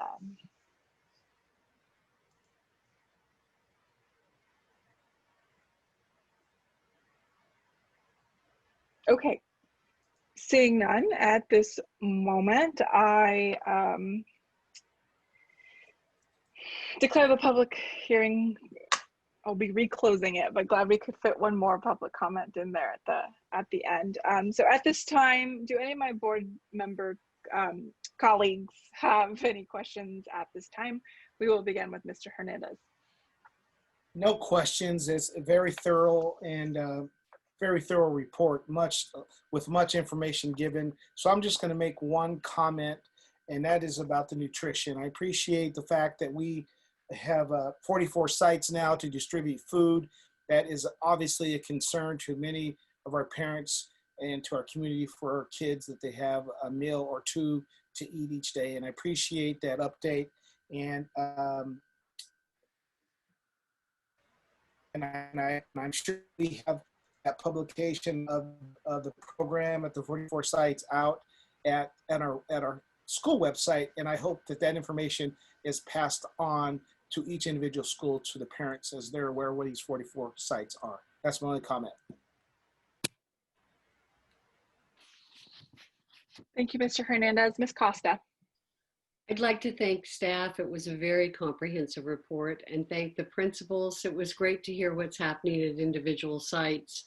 What I'm hearing echoes what I heard both from the principals, from staff, and from Sophia and Dina, that whether it's parents, whether it's grandparents, or whether it's students that have emailed me or called me, they feel like the synchronous learning since we began back in the fall has really been helpful to their students and is a more robust program. So obviously, lessons learned, we learned, which is one of the things that San Juan is so good about. We took the information from our stakeholders and we made modifications, and it's working. I'm also hearing from teachers and administrators about the intense workload, and people are working hours that are unbelievable. And I just want to acknowledge our staff, classified, certificated, and administrative, that you really are going above and beyond, and it's recognized. It's recognized by parents and grandparents and kids. And I just wanted to say a sincere thank you for all that you're doing. The two big issues that I continue to hear about, special education students and connectivity issues, neither of those are a criticism of the staffs involved, because I know special ed is going above and beyond to try and meet student needs. And I will talk about one of those pieces during my board report. And tech services has gone above and beyond as well to try and solve the connectivity issues. And I know that every time, it's kind of like whack-a-mole. Every time we solve one problem with connectivity, it seems that something else rears its head. And so hopefully, eventually, parents and students are not frustrated by connecting to lessons. I think that probably the saddest thing I heard was that a parent jokingly said, let's do a fundraiser and have a jar for a swear jar for our school. And every time you're frustrated with not being able to get a kid on a website, you put so much money in, and that can be used for fundraising. And I thought, I hope we don't ever have to have our parents that frustrated again. Question about technology. I keep hearing repeatedly that our classified staff working with our special education students have to use their own personal technology, and because the district doesn't have enough technology. Can anybody either get back to me with an answer on that, or does anybody have the answer tonight, whether classified staff working with special education students has technology provided by the district? Ms. Costa, we'll follow up and get back with you on that. Okay. And then on slide 18, when we talk about specialist lessons for elementary, how long are the lessons? Are they synchronous or asynchronous? Can you give me a little bit of information about that? Kristen, I can jump in and help you with this one. It's Amberly. Hi. Hi, Pam. They provide both synchronous and asynchronous lessons, and the specialists are, for those listening, art, music, and PE, typically 20 minutes per, and they do lessons weekly for all of the classes and schools that they serve. Some of them serve multiple school sites. Did that help answer your question? That did, thanks. You're welcome. The next one is on slide 25, strategies to address learning loss. I was really fascinated with the idea of the tutoring. both peer tutoring and I guess tutoring provided by staff that's not actually assigned a classroom of students. Is that happening during synchronous lessons? Is there another time for the tutoring? Can community members do tutoring? What's happening with the tutoring program? As of right now, Roxanne Mitchell is working with school sites to offer virtual tutoring that's either before or after school, not during our synchronous time at this point. Peer tutoring can happen during breakout room sessions. Oftentimes, there are students that are excelling in specific areas that are able to support other students, and usually with peer tutors, they're able to explain things to students in a way that's more user-friendly. So there's a wide variety of options for students. And like I said, Roxanne's team is helping get more tutors in place at the school sites based on the needs around the assessments that we're giving. If community members want to tutor, are we using community members or not at this point? You know, it would be challenging, and Mr. Kern, you might want to jump into, but because we're using the Zoom platform, they would have to have access and be trained. You know, we're at this point not working towards that right now, but it could be something that if a need arises, we could deploy tutors. Okay. I think there are even some challenges that when you're putting individuals together one-on-one that aren't certificated, aren't employees, you know, that we have to be very careful in those situations. Okay. I'm having people contact me and wanting to offer to help. So I will keep saying what I've been saying, that I thought we were going to use the personnel within the district for right now.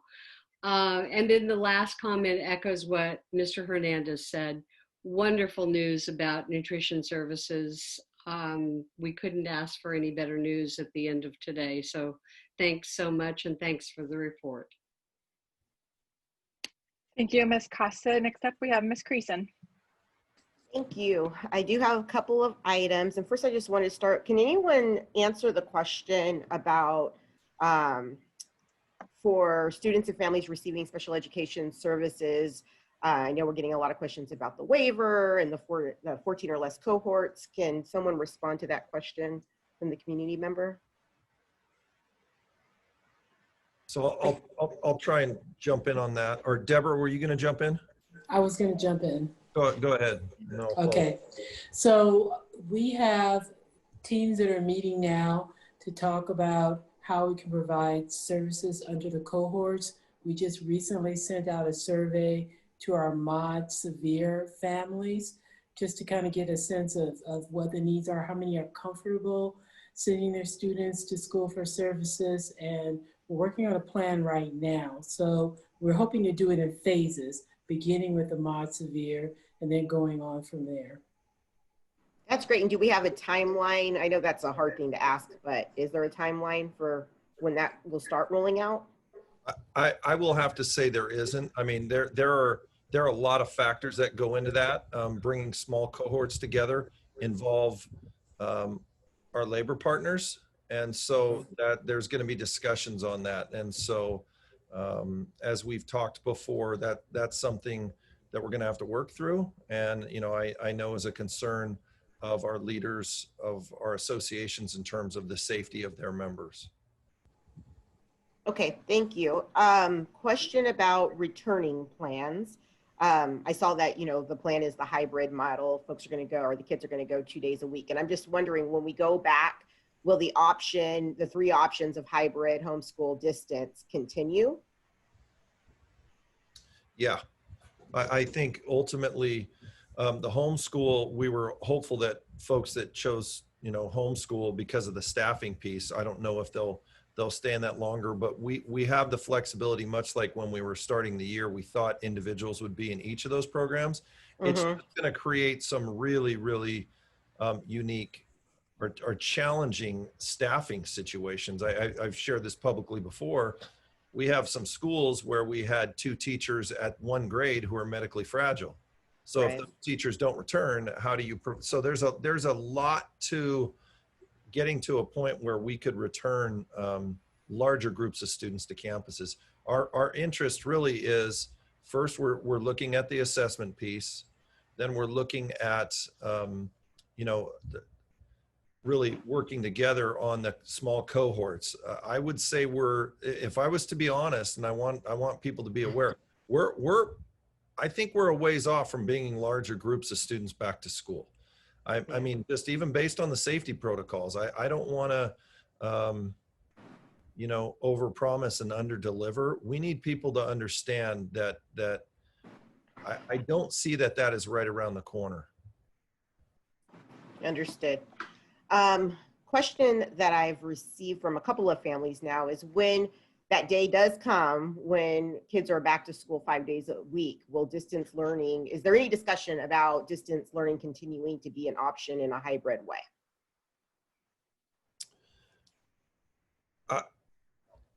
Well, I guess in a hybrid way, I think folks, we're going to try and do what we can to allow individuals to have choice. But as we move forward, again, I think we need to be really honest with people. People thinking that we're going to be back in school in 5 days a week, that's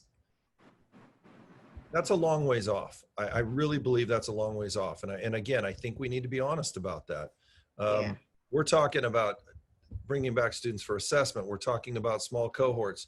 Then if we can get past those groups and we can bring students back or in you know, a modified of some sort. But you know, one of the things that we need to understand, and I know, you know, everybody has different thoughts and feelings about the pandemic. I don't necessarily see that we're going to eradicate the pandemic in one day. And, you know, we're hearing there are a lot of people that are going to choose to not even take a vaccine if there was to be one. So I think this is a challenging situation that we're going to continue to live with and deal with for quite some time. But I think we need to be honest with people and say that. And I really do, because again, that's the world that we're working in every single day, and really concerned about the safety of our students and staff. And as I mentioned earlier, for those, you know, I continue to get questions even during the board meeting tonight that make it seem like we don't care about kids because we're not bringing them back. Right now, Sacramento County wouldn't even allow us to. We're still in purple. Right. And it's going to be, I think it'll be a significant amount of time. It could be 5 weeks before we're out of purple. So if there's a period of time that there's other things that we need to continue to work through. Understood. Shifting gears, is there, and I'm sorry if I missed it, is there any utilization data? I am totally okay if we don't have it tonight, but utilization data for Care Solace and the other mental health supports on our site? So we just started that up. We will get some more data once it's we kind of have it up and running a little bit more. Maybe by the end of September, we'll be able to provide some utilization data. Okay, great. And then slide 39, and we don't have to go back to it. It was talking about the meals, which echo, yay, I'm so glad that we're doing that widely again. But two questions came up for me is, if I remember correctly, we were stuck with some costs that we didn't plan for, you know, last time that we gave meals out in that way. And I'm very supportive of providing meals, but I'm just wondering about our budget to support that, or are we going to get reimbursed by some entity to provide in that way? No, we will have, so I think the governor even made it clear there was a number of areas that districts couldn't lay off, and we haven't moved forward, but it was custodial, it was food service, and it was transportation. So we have food service workers that we are continuing to pay throughout this year. Normally we get reimbursed by the feds for the number of meals that we distribute, as well as we generate revenue from the sales of our meals. We will see a significant deficit in food services this year like we did last year, and I see Mr. Stevens is on as well, and I think that was kind of spoken to in our budget presentation. But Kent, you want to add anything more to that? No, I think you're right. I think the board should brace themselves for the understanding that because our expenses, especially our salary expenses, have not declined because we need to make sure that those food service workers continue to work and get paid. Our expenses haven't moved down that much, but our revenues have declined sharply. We get revenue again from the federal government, from the state a little bit, and also from paid lunches, as the superintendent said. That has declined sharply. So we should brace ourselves for, I would say, a fairly sizable deficit this year in that fund. And I think the same is true when we look at like the programs we're offering for Discovery Club. You know, we could choose to cut all those programs, lay off all those individuals who are providing that support. Then we not only would we be laying off folks, but we wouldn't be providing a service. So we're trying to look at some creative ways, if we do have some of those one-time funds as well, to offset some deficits that we have that may be a one-year deficit, because normally we don't see the deficits in some of those programs. Now, in food services, for example, we may have, or we could have a small structural deficit in out years. And if that was the case, we would look at coming back to the board, possibly with a change in some fee structures, you know, small increase in meals, but those would be things that we manage. But again, there are certain programs, and that's where I think, Ms. Creason, these are really good questions. We are going, I don't know that there's much, if anything, we can do to avoid those structural deficits this year. Thank you. And still on that slide, I remember at another board meeting that there was some talk about from the community about the timing of meal distribution, and just wondering if there's been any discussion or thought towards, you know, is that going to stay the same, or will there be changes to that timing? No, I think, and Mr. Stevens, can you speak more to that? I know we've had conversations about adjusting sometimes. I just haven't gotten the latest update. Yeah, they've been working with the instructional leadership on this issue. And as of today, actually, we have started having kind of a split shift or split window for families to pick up meals. We have been serving them primarily in the morning, early morning, where families can pick up that day's breakfast and that day's lunch. But starting today at all 44 sites, we are now offering a second service window around noontime at all those sites. So we're hoping that that flexibility offers more convenience for our families and students, and also helps us increase our participation in our meal service program as well. Also today, we altered our menu slightly, and we're offering more meatless options for our families as well, starting today. As a pescatarian, that's awesome. I love to hear that. And I think that timing is great, because although we don't use the service, if we did use the service, the lunchtime would be great, just because getting them ready for Zoom is tough to go off somewhere that time of the morning. But there's a decent sized lunch break built into the day. So I'm just glad to hear that. Thank you for that. I'm almost done, I promise.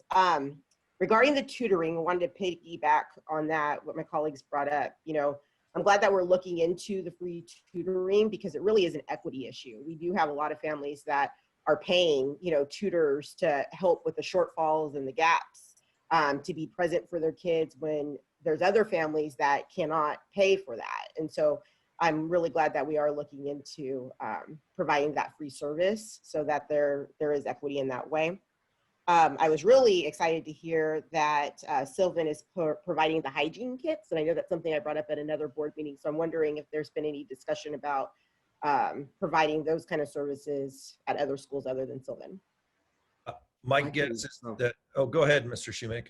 Yeah, Ms. Creason, we did hear your commentary at the last board meeting. I know at the middle school sites, they were brought that to their attention. It was actually something that just hadn't been thought about. You know, you're going in so many different directions. So once we talked about it, everyone was like, yeah, we need to do something. So I know Sylvan's jumped on it, and I believe every other middle school has a plan to provide hygiene kits or some type of, I think in Sylvan's case, they're doing some nice packaging with it as well. But we want to make sure that we're providing that resource to our kids.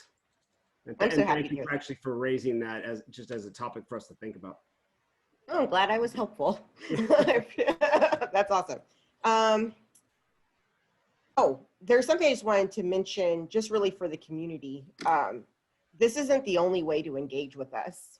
Your 2 minutes that we can't really dialogue with you. So if you do ever want to reach out to your board or staff, you could do it outside of a board meeting.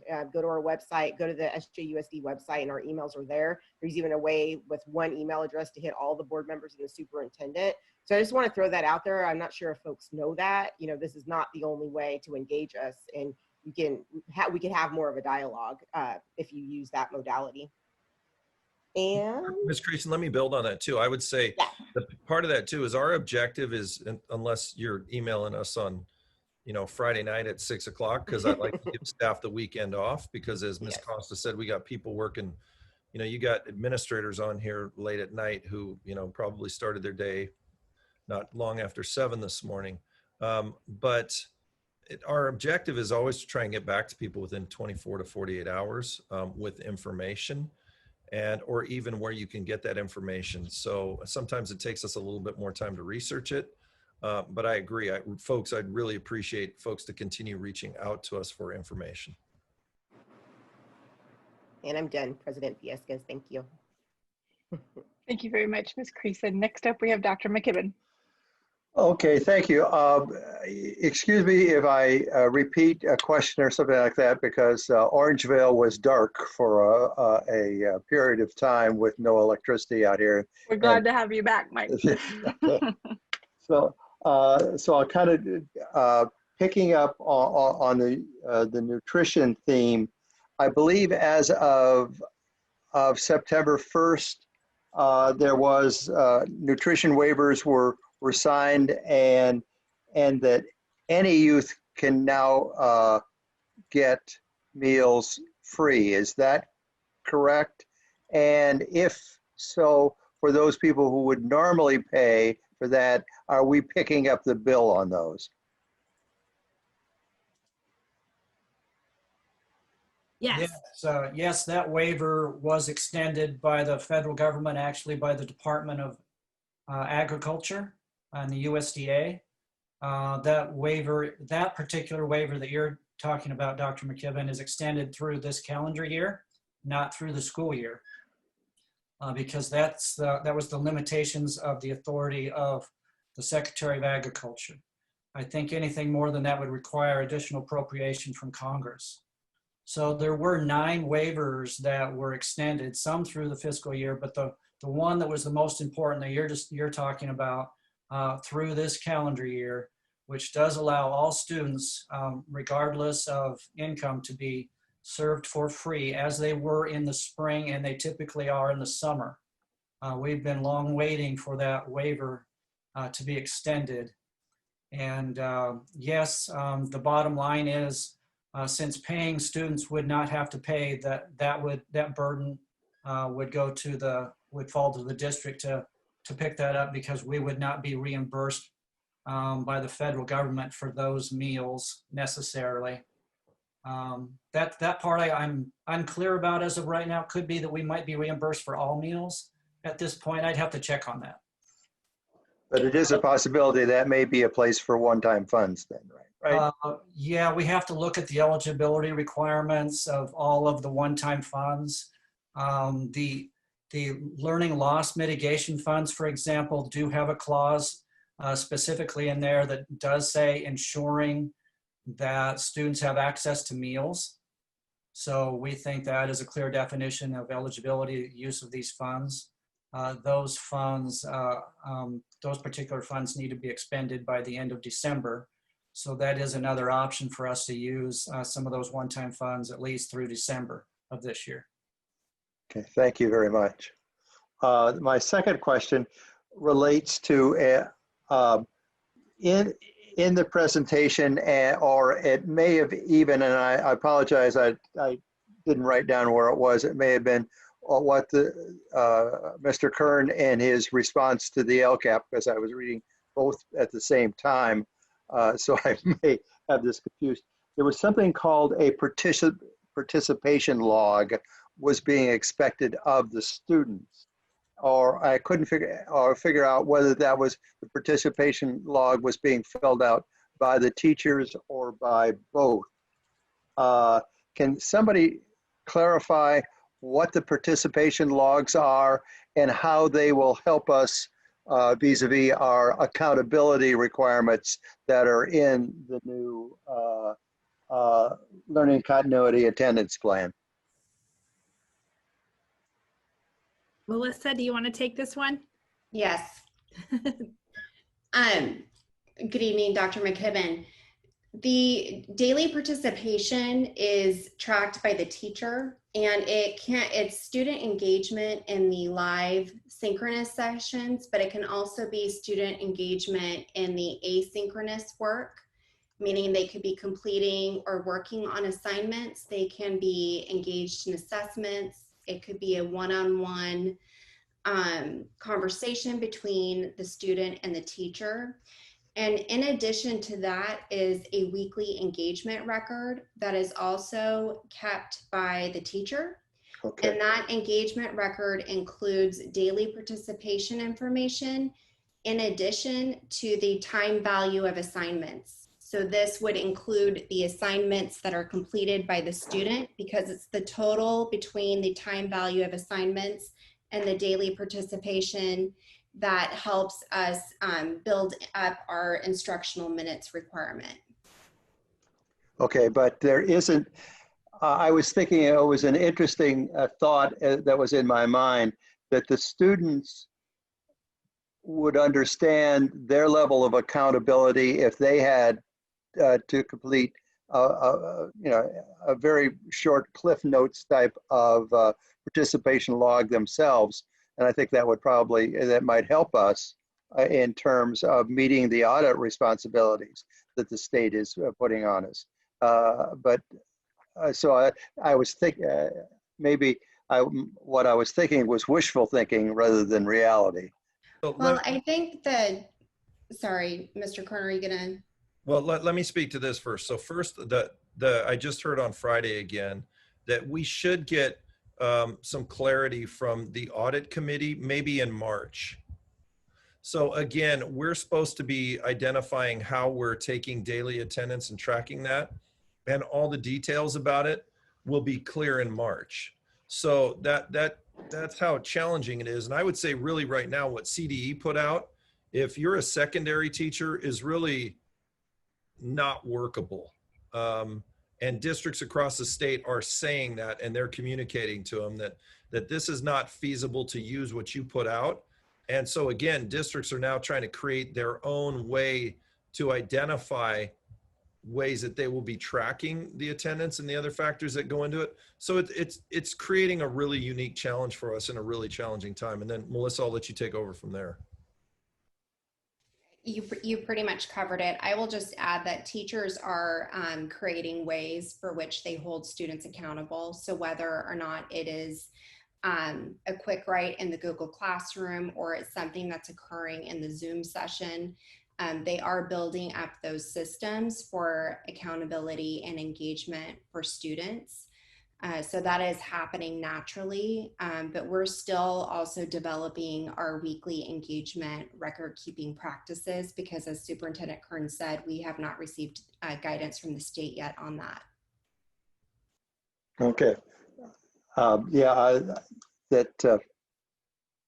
Okay, I was just wondering to see, trying to understand the extent to which the students are expected to have some responsibility for recording their own work too, besides the teachers, because as Ms. Costa said, the teachers are up to their ears right now too. Okay, that was just a thought. My third piece, I ought to know the answer to this and I don't. In the places in the forms where we're talking about, particularly about how money is spent, there's a column called contributing that says either yes or no. Can somebody explain contributing means contributing to what? And I ought to figure this out, but I couldn't. Page 37 is an example. part of what we have to look at, and so part of this plan is it's not finite with budget, because where the LCAP is focused on our LCFF supplemental funds, this allows us to capture anything that we have done to mitigate learning loss and to support our targeted students. So the question is, are these actions contributing to mitigating learning loss and supporting targeted groups? Okay, thank you. I knew it had to be something relatively simple, but I wasn't getting there. All right. And finally, in one of the comments that came in, there was a statement that says that we're really not using the textbooks. Why are they being checked out? That's not correct, is it? No. So the truth is, many of our curriculum that we've adopted is now online. So complete curriculum information is now accessible online. So there are teachers who are using the online platforms rather than the textbooks. Mm-hmm. But we have a lot of teachers who still want students to have access to the textbooks, who want students to have opportunity to use pen and paper, and have opportunity to write as well. So, you know, under our Williams guidance, we have to provide textbooks to each student, but we can count those online textbooks as meeting the requirements of the Williams Act. And they may be that some of their asynchronous time may be indeed using things that are in those textbooks or those online kinds of things. It's one of the primary places where they would be getting those things, right? Absolutely. Okay. All right. Again, I want to echo Ms. Acosta's thanks to the teachers and so forth. Having a wife that has 190 students, and I'm hearing a few complaints here at home, you got to appreciate that this is a different ball game, and it's just taken an enormous amount of time. Thank you. Thank you, Dr. McKibben, and thanks to the team for their presentation. I also have a couple of questions, and my first goes to, I want to take advantage of our school administrators who are here, and appreciate your time and really hanging on this long and for the evening. But I just wanted to offer an opportunity. One, I really appreciate everything that you shared and how creative we are in getting to reach out to families. But I wanted to invite you all to reflect on anywhere where we might be able to improve in terms of kind of offering flexibilities to some of the work. I mean, it sounds like everyone's gotten creative and had the space to do so, but I just want to honor your time of being here with us and offer that space to reflect on any kind of further flexibilities you feel like you might need in order to better reach your students and families. That's an open floor to all three of you.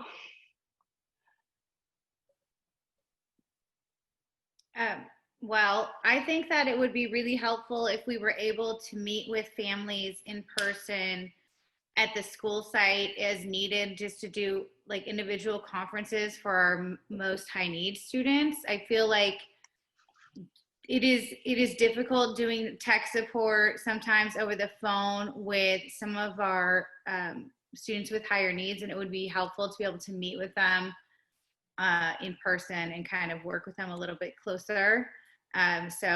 We look forward to at some point when we have the ability with safety measures and, you know, dividers or whatever it is to be able to do some in-person work with small numbers of students as needed.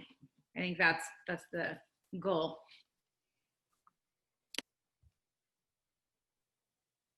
Yeah, I would echo what Katie said with, you know, some of our biggest challenges, especially at a diverse school site.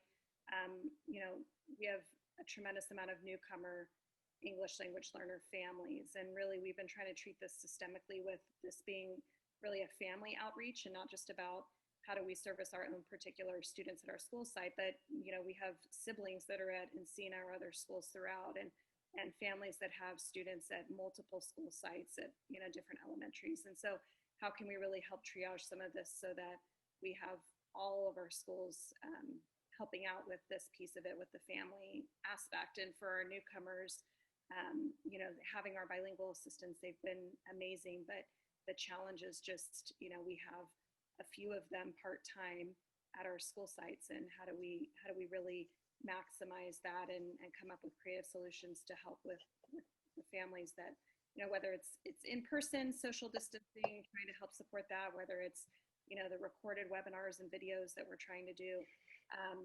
But really, you know, as you guys have all noticed and mentioned too, our administrators and teachers and support staff and school sites are all working a whole lot of hours. And because we really are building this plane as it's flying, how can we work smarter together with creating some of these, you know, system-wide, as opposed to having every site coming up with some of these too. So that's our big focus as we keep moving forward. And I was gonna say something to the effect of translation services as well. While we don't have a huge bilingual or, you know, EL population, we do have a significant amount, and we have one person to kind of take that caseload. So I'm also, you know, trying to work on hiring a BIA right now. So that seems to be a challenge. It has been in the past, and it would be super beneficial to be able to have that BIA be able to go into classrooms throughout the day to support kids in our EL class or in our integrated class, whatever that might be. So, and I had one more thing and it totally slipped my brain, but I know what it was. So there's so many questions about special ed, and I know everyone's working on that, but at the site level, we're getting that as well. And so I don't know if there is any kind of formal update I know there's not really an update with a solution, but maybe it's even Kent's honest, like, message, like, we have to be real here. We're not coming back super soon. And just to give us something we can send out to our students with special needs families, because they are where we hear from a lot, you know, with the struggle, and I can only imagine what they're going through. So those would be some things I would think might be helpful.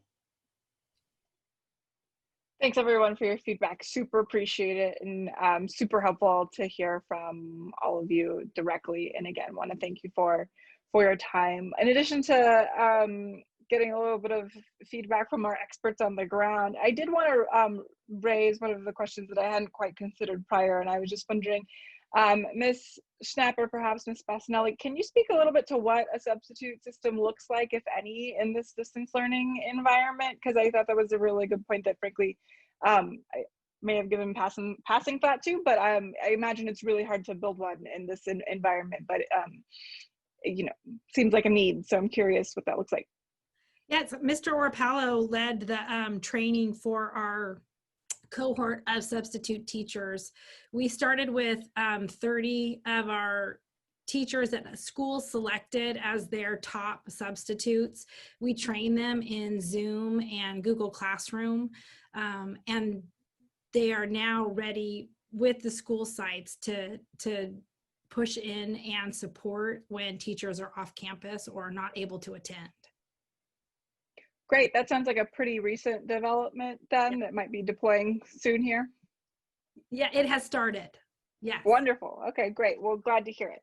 And then I also just want to acknowledge, I don't know if we have like a fix right now, but I want to acknowledge we've heard now from a couple of folks during this meeting about the kind of challenge on the Wednesday 15-minute increments. And I can imagine that does seem like a challenge to imagine. We as a team will be kind of taking that back for feedback and consideration.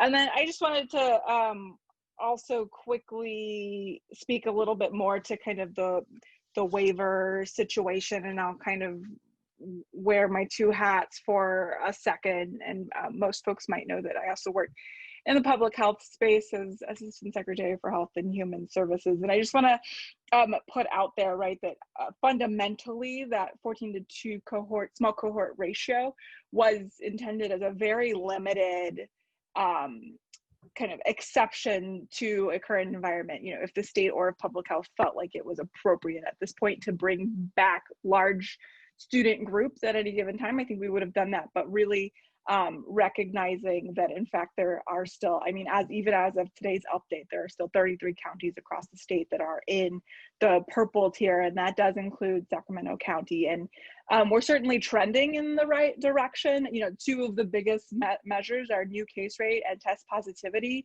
And right now, our test positivity on the whole has gone down to an acceptable level, a more acceptable level to the red tier of 7.2. You know, the height of that is 8% to keep us in the purple tier. But you need both that and the new case rate. And so to remain in the tier, you need more than 7 cases per 100,000, and at the moment we're at 10.3. And the thing I want to just remind folks is it continues to be a very dynamic situation, and after the Memorial Day holiday we saw a significant bump. We just came out of a 3-day holiday, and frankly changing direction at any point right now based on the known numbers, I think would be really, really short-sighted from a public health perspective. And I think that's reflected in a lot of the public health guidance that we're getting from our county officials as well. And the one other thing that I wanted to lift up is I know that the board and the county superintendent has been in the board and Superintendent Kern is in receipt of a letter from our local public health officer and our County Office of Education Superintendent Dave Gordon, basically stating, you know, regardless of where we might sit in the tier level, any kind of reopening or bringing folks back in any way would be really short-sighted without an adequate testing strategy. And I think that continues to be, both that and our contact tracing efforts continues to be a really significant area of deficit throughout the region, frankly.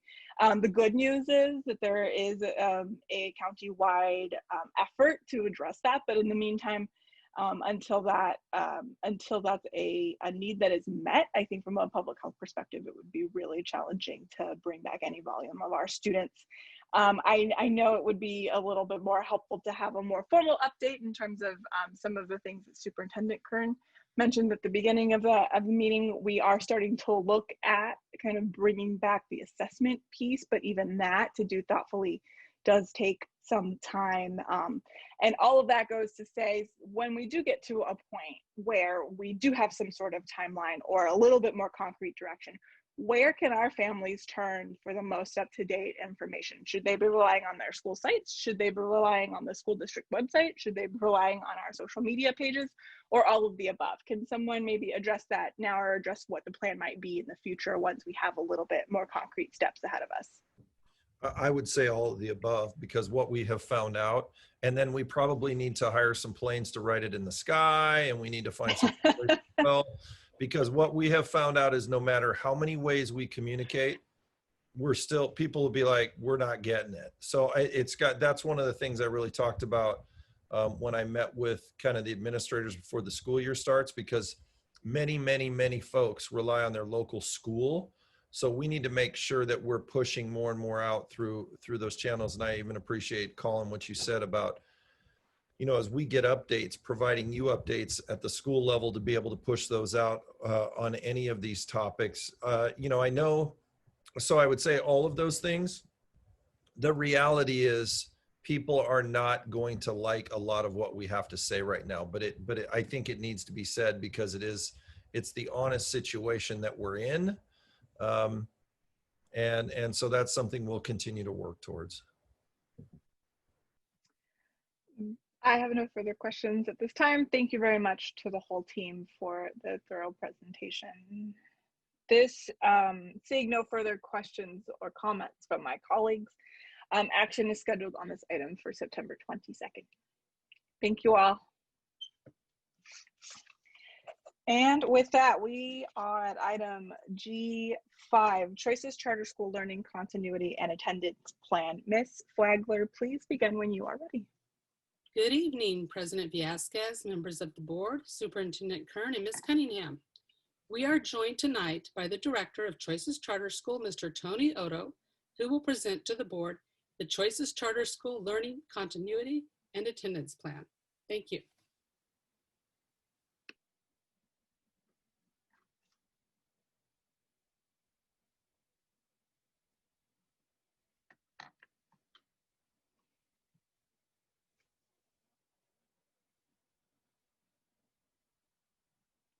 Mr.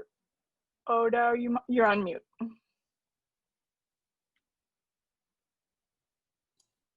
Well, there you go.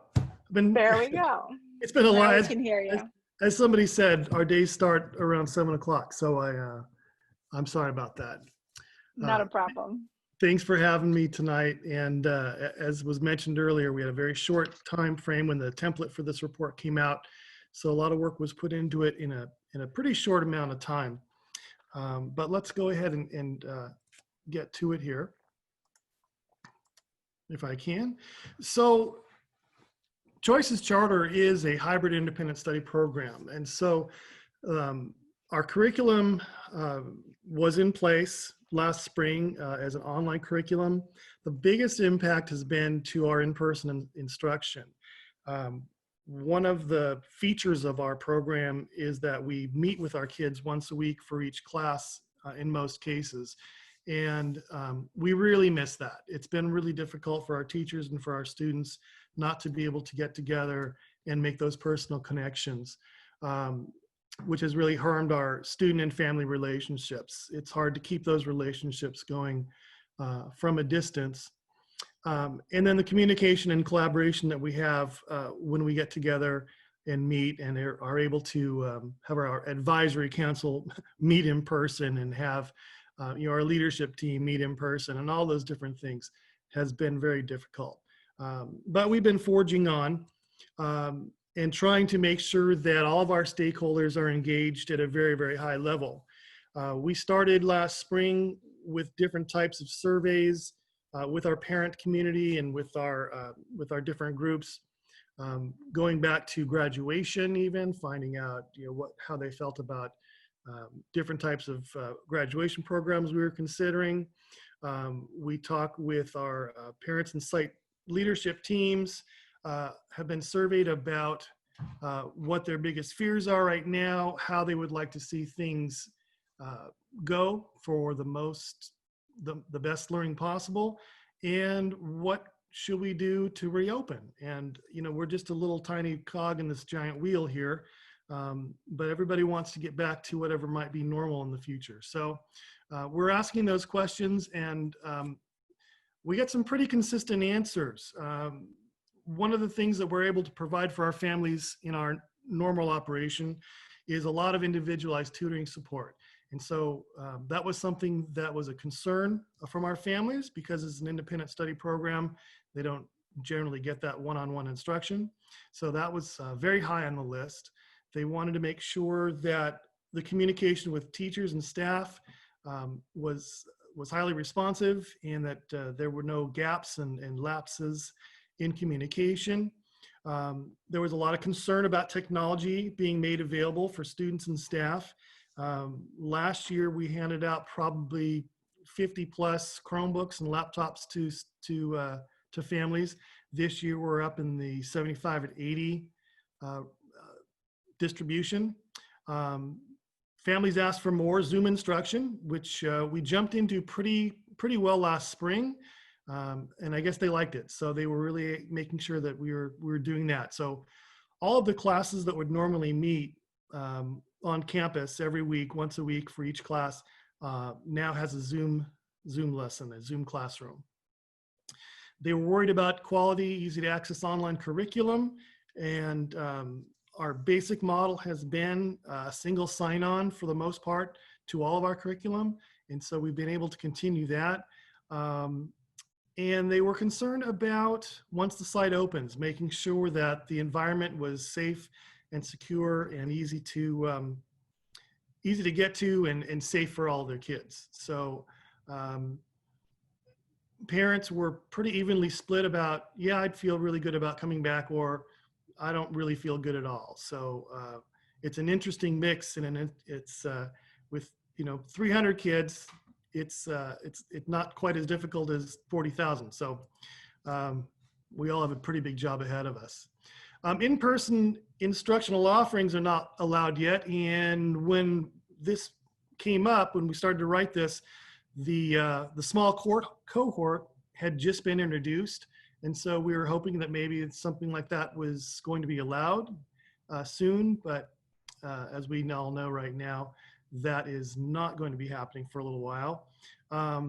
But once we are able to get back to in-person instruction, our program is designed with small classes and small groups of kids anyway, so we should be pretty well set for that. Students spend a limited time on campus during our normal operations, anywhere from 4 to 6 hours a week. And we want to make sure that all of our safety precautions are in place. And I want to thank the district M&O and our custodial services for making sure that the campus is well kept up and is very, very clean for the limited staff that is that's on campus right now still working. Our online curriculum does offer 24/7 access to the content, assignments, grades, and communication back and forth. Everything is centralized so that there's, for most people, there's, like I said, a single sign-on, one point of access. The only exception would be for some of our math students who are using a different program, but that is still accessed through one single sign-on through our student information system. Our teachers are continuing to provide that online classroom instruction. We have been able to keep a lot of things going. Some of our more hands-on courses are visual performing arts. We had a materials distribution so that every student in an art class had a supply box, and they're getting their instruction online once a week, able to turn in their work through scanning and sending in through their phones. We even last spring had a music recital with our piano classes to try and keep some normalcy in that program as well. So we're trying to keep them engaged and in lots of different ways. Through our learning management system, which is School Pathways, we monitor and enter all contact that we have with students and with families. So at any time we can go into our SIS and learning management systems as well and pull up a report and see who's been contacted, who hasn't been contacted, and compare that to the students that might be falling behind. We also have a lot of communication. I'll talk a little bit more about that later. Like I mentioned before, technology has been provided, and the district has also offered us access to the hotspots, which we have not yet needed, luckily, but a lot of the technology has been provided both for our families and to our staff so that they have access to quality webcams and document cameras that they might need, laptops, Chromebooks, anything they might need to present their curriculum. We also are providing professional development on-site by on-site staff members through Zoom and phone call support. So we're trying to keep everybody engaged and provided with the necessary skills that they need. For our foster youth EL and low-income students, our curriculum and instruction is really designed so that we can adapt to the individual needs of students. With our online curriculum, we can have a class and take lessons from other classes and insert them into those courses. For example, if a student needs some remediation in a lower level math skills, well, we can pull up and bring in, fractions and decimals and things like that kids are weak on, and put those into the current courses that they're in for the remediation. We record our Zoom instruction and post those for student review. That's not publicly made. It's only provided to the students in the class through a special link. So it's not a public post. We present curriculum through multiple mediums, through one-on-one instruction for Zoom for our special ed students. Written work is given back and forth if they need that, video instruction, and lots of one-on-one online tutoring. Our special ed teachers meet with their students at least once a week, if not more, but they have a regular meeting time so they get that individualized instruction. And we also get support from our foster youth, which is located on the Billy Mitchell campus. So for our continuity of instruction and some of those actions, we did invest quite a bit of money into new curriculum this year, over $100,000.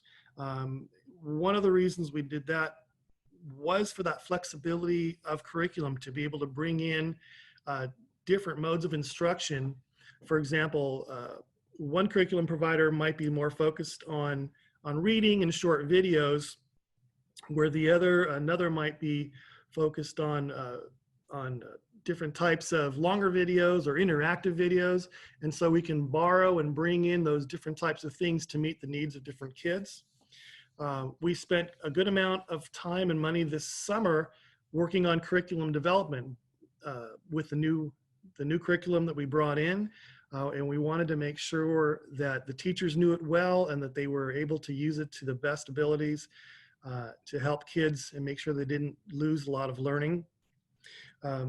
We invested a lot of money, again, in technology and distance learning equipment for both teachers and staff.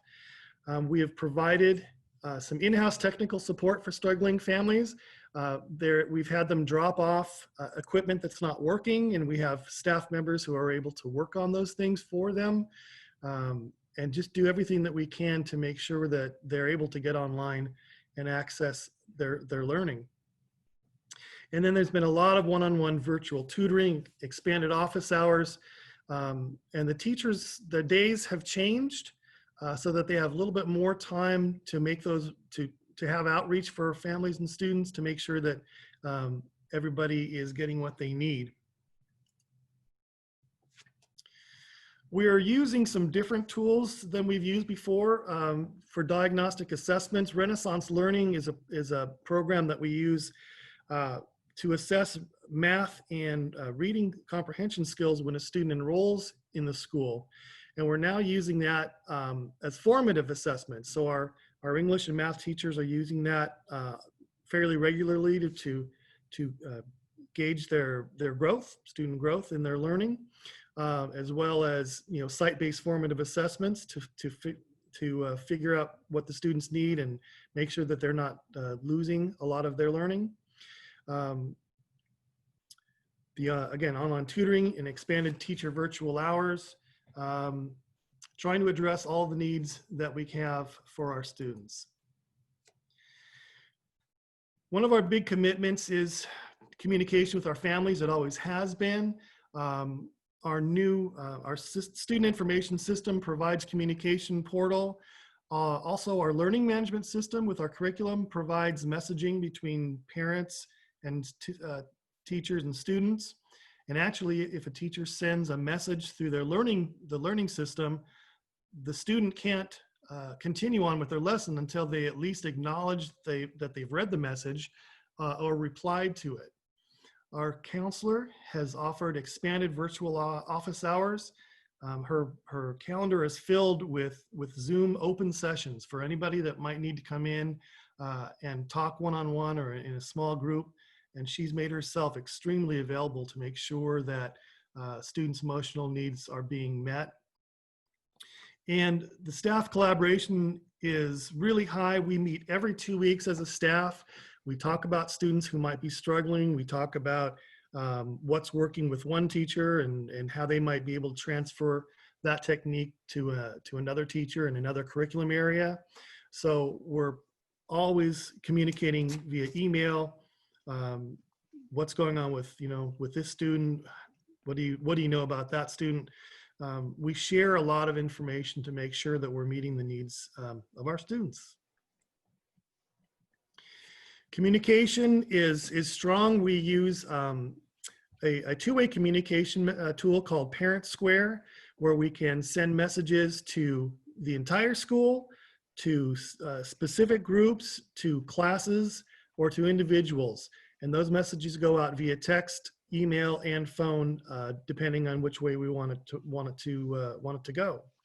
As I mentioned, our work shift has moved classroom time to other methods of communication. So teachers are using a lot of text messaging to get in touch with students because we know that they have their phones with them. And so there's really generally no excuse. and that two-way communication system is what I was talking about with a parent square. Families can register so that they can respond to our messages when they go out. And so I often get questions. If I send out a message to the entire school, I might get questions back about what I meant by that, or clarifying questions, and we can go back and forth, and it's a private, it's private. It doesn't go back and forth between the entire school. It just would be between me and the family has the questions. As a dependent charter, our school nutrition is provided by the nutrition services. Was happy to hear about the expanded services going back out, I guess, starting today. And so we use our communication system to make sure that our families know about those 44 sites, and they can take advantage of that. So to summarize, we've increased our counselor outreach, our staff development, data collection and analysis, and personal staff deliveries of materials and supplies to families. We want to make sure that everybody has everything that they need to make sure that they're able to learn. And the investment in technology and hardware and curriculum software really helps, it enables us to increase our services to foster youth ELs and low-income students. So with that, do you have any questions or anything I can answer for you? Thank you very much, Mr. Odo, for the presentation. I declare the topic of the Choices Charter School Learning Continuity and Attendance Plan a public hearing, and it is now open for public comment. Mr. Allen, are there any public comments at this time? We've not received any written public comments for this item. If you are on the Zoom call with us and would like to offer a comment on this item, now would be your opportunity to do so. You can do that by clicking the raise hand button at the bottom of your screen if you're on a mobile device, at the bottom of the attendee list if you are on a desktop device, or by pressing *9 on your telephone keypad if you've dialed into the call tonight. I'll give folks one moment to indicate any public comments on Zoom. Again, this is a public hearing for the Choices Charter School Learning Continuity and Attendance Plan. Okay, there being no public comments, I declare the public hearing closed. Do any board members have any questions at this time? Mr. Hernandez. No questions, thank you. Ms. Costa.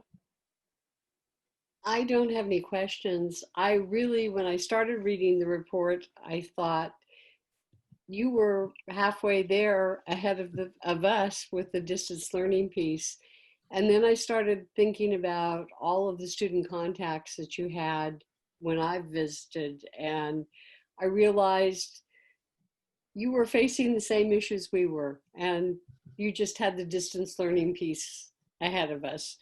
The PD sounds perfect for your staff and the work that you're doing. I loved some of the communication ideas. I think they're really very positive. So thanks for the report. Ms. Creason. Nothing for me, just thank you so much for the update and report. Welcome. Dr. McKibben. Again, thanks. I was really fascinated with some of the communication things that you had, particularly with the things related to the square and so forth. Thank you very much. Sure. Thank you, Dr. McKibben. I don't have any questions or comments at this time. Thank you very much for the presentation. This is an action item scheduled for September 22nd. Thank you, Mr. Odo. See you then. And Ms. Flagler as well. We are now at item G6, conveyance of easement at San Juan High School. Mr. Camarda, please begin when you're ready. Thank you. Good evening, President Vasquez, members of the board, Superintendent Kerr, Ms. Cunningham. Tonight's facilities item is an action item. The superintendent is recommending that the board call a public hearing to receive solicit public comment and to adopt resolution number 3007, declaring the granting of a permanent easement at San Juan High School to the Citrus Heights Water District. Thank you, Mr. Camarda.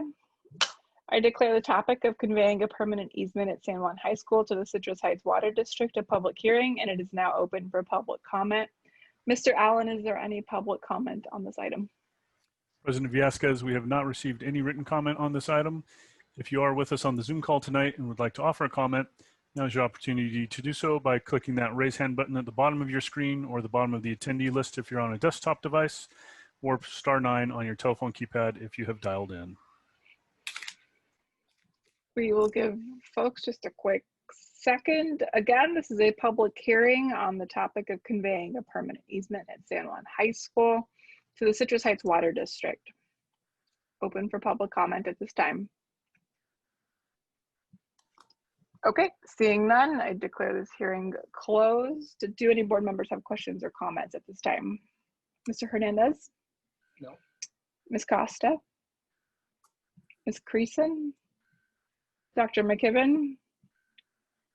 Okay, is there a motion to adopt resolution number 3007, conveying a permanent easement at San Juan High School to the Citrus Heights Water District?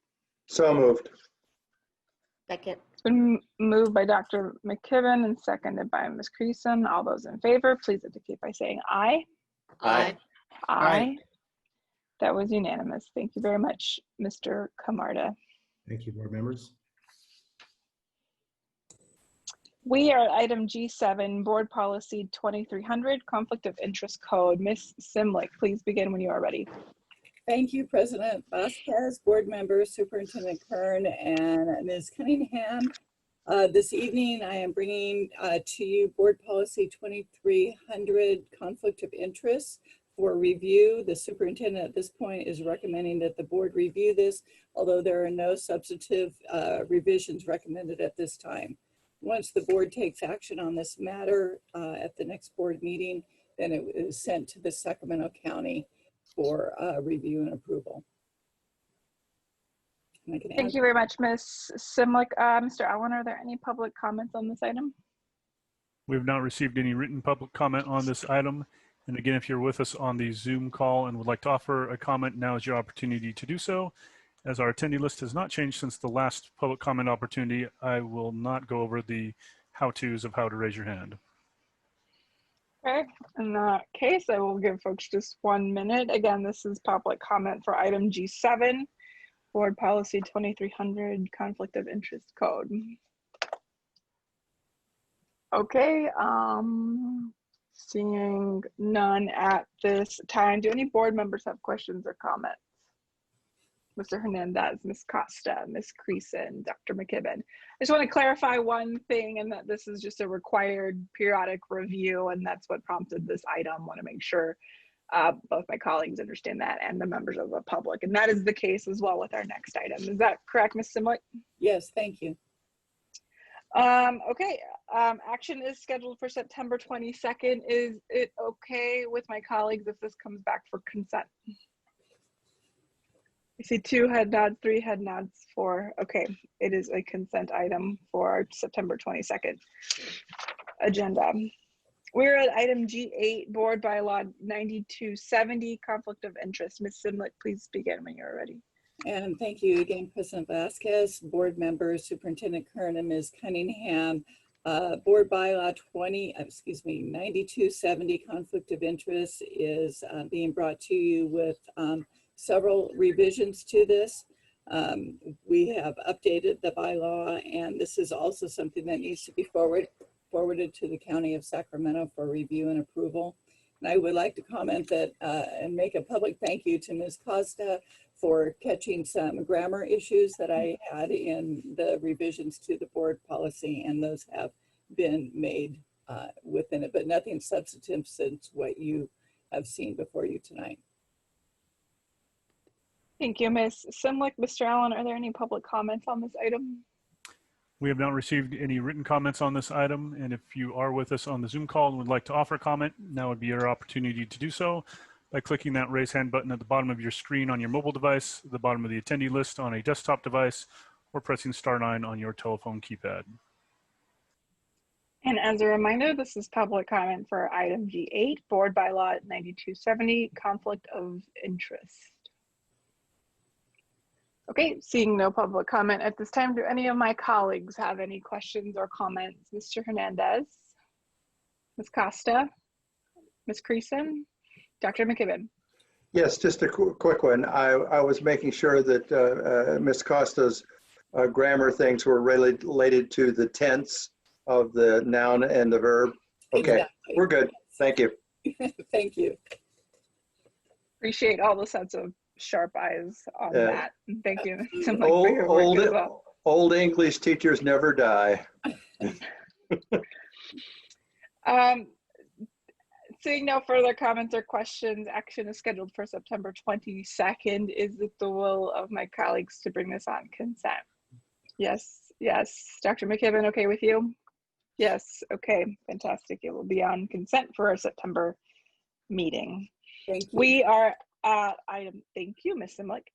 We are at item G9, district's proposal with CSEA for successor contract 2021. Mr. Shoemake, please begin when you are ready. Yes, good evening, President Vasquez, board members, Superintendent Kern, and Ms. Cunningham. I'm here tonight to present the superintendent's recommendation to adopt the district's bargaining interest with the California School Employees Association, Chapter 127, the 2020-2021 contract reopeners. The district's interests were presented to the board for discussion August 25th. Tonight is an action item, and at this time, I'm happy to answer any questions if needed. Thank you very much, Mr. Shoemake. Mr. Allen, are there any requests for public comment at this time? We have not received any requests for public comment via the written form. And if you are with us on the Zoom call, now would be your chance to offer a public comment by raising your hand, which of course is that button at the bottom of your screen on a mobile device, the bottom of the attendee list on your desktop device, or by pressing *9 on your telephone keypad if you have dialed into the call today. Once again, this is a call for public comment on item G9, our proposal with the CSCA for successor contract 2021. Seeing no public comment at this time, do any of my colleagues have any questions or comments? Mr. Hernandez? No questions. Ms. Costa? I want to thank Mr. Shoemake. He answered my questions. Thank you. Ms. Creason? Dr. McKibben? I want to thank you, Mr. Shoemake, for your hard work, and also want to thank all of our fantastic members of the California School Employees Association for all of their work, both in years past, but even during this crazy time. So thank you all very much. This is an action item. Is there a motion to adopt the bargaining interests of the Board of Education for negotiations with the California School Employees Association, Chapter 127 for school year 2020-2021? So moved. Been moved by Ms. Costa. It's been seconded by Ms. Creason. All those in favor, please indicate by saying aye. Aye. Aye. Aye. That was unanimous. I think we got an extra vote there. Sorry. That's okay. We are at item H, board reports. Are there any board reports at this time, Mr. Hernandez?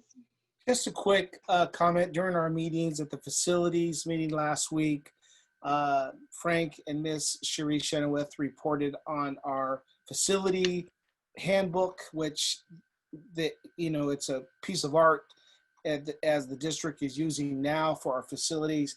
And there are going to be some very minor changes. As we know, that handbook is a work in progress as we learn each year.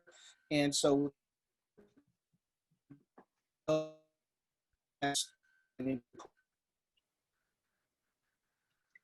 Mr. Hernandez, I think no, do you mind repeating just one more time that last sentence? Did you guys not hear what I said? We heard like half of it. Can you hear me now? Do you mind repeating? I can hear you now, although I have to move around to make sure it's not me freezing up. So go ahead. Okay, I just wanted to report that during the facility meeting, you can't hear me? No, we can Cherie, can you hear me? You hear me? Okay. We can hear you, Saul. Okay, I just want to report that during the facility meetings last week, Cherie and Frank presented to the facility committee that there'll be some changes coming up in the facility handbook. Very small, slight changes, but as we know, that handbook is a work in progress, changes as we get better, and those changes will become the board soon. That's all. Got it. Zoom really did not want us to know what the facilities I can put in Spanish if you want. No, we got it. We All got right, it. all right. Miss Costa. I had the opportunity to go to the Meet the Team meeting that Director Vanessa Adolphson started for special education. And I have to tell you, it was a great meeting with an opportunity for parents to speak up and meet other staff members, but also to talk about their concerns for their children. And I just wanted to thank her for starting that. I think it's really valuable. Also attended DLAC, and there were interpreters for every language, and I think it's really a valuable meeting. Lastly, if you haven't seen it yet, and I'm sure most of the board has by now, the Sign the Beam celebration that our communications department did today was really wonderful, and it was great to see the progress being made at Arden School by our great facilities team. So those are my updates. Thank you, Ms. Costa. Ms. Creason. Pretty much going to echo what Ms. Costa said with a couple of layers. So the Sign the Beam event was really fun, and I watched a lot of the kids, including my own, get really excited to have some kind of part. So I think it was during his history class, I'm pretty sure. The teacher made it a whole big thing, and they were super excited, like kid until he ran out and was like, "We're signing the beam." It was really cool. So that was a neat way to be able to engage the kids and, you know, what's going on where they can't see. They just know this awesome thing's happening without them. So I thought that was really cool. And then also loved that Ms. Adolphson is going to be having regular kind of meet and greet. I don't know what they're actually called, but opportunities to engage with the staff and the team. I think it's going to be twice a month, she said, beyond just regular CAC meetings. And there's going to be a morning event. There's going to be an afternoon or evening event, probably evening. So keep an eye out for that. There's a lot of ways, you know, people are trying to get really creative and create many modalities to engage. So keep your eyes open for those opportunities. Thank you. Thank you, Ms. Creason. Dr. McKibben. Yes, I wanted to, in addition to the special education meeting, which I found very helpful and really appreciated the efforts that the whole special education team were putting on. In addition to that, I wanted to thank Mr. Camarda and his team. I listened in on the Barrett remodeling plan and listened to the number of parents that were talking particularly about transportation, that sort of thing. And I was particularly impressed with the level of responsiveness to their concerns and so forth on that. And again, wanted to thank Mr. Camarda and his team. And then finally, wanted to mention that we had our first LCAP meeting right after the last school board meeting, and then we'll have our second one in 2 days on Thursday. And thanks to everybody, including the superintendent, for having 24 pages of notes related to the LCAP thing that will be considered by the LCAP team on Thursday. We had 13 members at the first meeting, and we expect to have pretty much a full subscription for the meeting on Thursday, and then the stuff will come back to us again. Again, thanks for all their hard work, and because there's a lot of pages for them to read. Thanks. Thank you, Dr. McKibben. I was excited to be able to join our FACE workshop, welcoming our Spanish language families to just kind of a technology support and general family support meeting, and they did a fantastic job answering all the many questions that that our families had, and it was a great way to kind of hear about some of the challenges and some successes as well with distance learning. Also got to participate in a virtual class visit. Look forward to doing more. Joined the high school English class, Mr. Stinson at Mariloma. Thank you very much for the invitation. And I look forward to doing more of those throughout the year. And then also really enjoyed the virtual art in middle school beam signing. Appreciate our team getting creative in a way to still allow folks to participate in that activity. With that, we are at item I, future agenda. It's too late and I can't read. Future agenda items. Do any board members wish to add any items to the future agenda at this time? I see 4 head nods indicating no. We are at item J, visitor comments. Mr. Allen, are there any visitor comments at this time? We do have 3 written visitor comments at this time, and this would be the final opportunity for anybody who is on the Zoom call and would like to offer a public comment to do so. And again, you can do that by clicking the raise hand button at the bottom of your screen if you're on a mobile device, the bottom of that attendee list if you are on a desktop device, or pressing *9 if you are on a dial-in telephone keypad. Okay, I would like to remind the public that comments are limited to 2 minutes, and under the Ralph M. Brown Act, the board is not allowed to comment on items that are not on the agenda, so we are not ignoring your comments. We just can't respond to any individual comments at this time. The superintendent can refer items to appropriate staff who will follow up with you. I will go to our Zoom attendee raised hand first, and then Mr. Allen, I will invite you to read the comments if that works for you. We will start with Anna Quinones. Please begin with your 2 minutes when you are ready, Anna. Hi there. Thank you for staying up so late. I stayed up late just to retract my comment that I had written. It was about the lunch program being really early in the morning. And I checked our website right after sending it, and I've listened for the past hour or so. And I just want to applaud our nutrition services program. They do like really great work. They've been essential to providing resources to our most vulnerable families and our frontline workers. Also, I really appreciate our new schedule that allows our adolescent students to start school a little bit later, which is shown to be really good for them and to help them get learn more. So by offering that later at lunchtime pickup service, it allows our neediest families to be able to have their adolescents sleep in, and also like Zima said, or Ms. Creason said earlier, to let the families just get ready for the day. So that's all. I just want to say thank you. Thank you, Ms. Quinones, for sticking around so long with us. We appreciate your public comment at this time. Mr. Allen, can we turn to the written comments? I think there was one more. We do have 2 more written comments, as Ms. Quinones was one of the 3.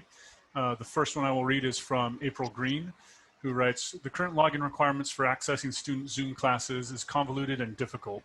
Students who are using district Chromebooks should be able to have the Save Login feature enabled. Additionally, my 2nd grader and 6th grader with ASD should not need to spend anywhere between 5 and 30 minutes attempting to sign into their meetings. The 6th grader needs one-on-one support, and I, as a working full-time, as I work a full-time job, and so does my husband, neither of us has the ability to support such a venture. Also, when the portal is unable to be accessed, students are denied access to Zoom meetings, which leads to missed classes and denial of FAPE. I have to authenticate their accounts every time they log in, and it should be a one-time process. If students are using school devices, this should not be problematic. While I understand the dilemma of protecting Zoom meetings to ensure hackers are unable to access classes, the district can utilize other measures to ensure the safety of our students and not cause such issues for signing in. I respectfully request that this be addressed so that my autistic child can access his classes without these unnecessary issues, as well as my young 7-year-old who is not able to sign in unassisted. However, if the device could save her login information and this loop around of requiring students to log in through the portal were removed." Our next comment is from Samantha, who writes, "Why is the cafeteria budget so negative?" And that concludes our public comment. Thank you very much, Mr. Allen. And seeing no further comments or individuals wishing to provide comment on Zoom, we have no further business and we are adjourned at this time. Thank you all very much, and we'll see you 2 weeks from now.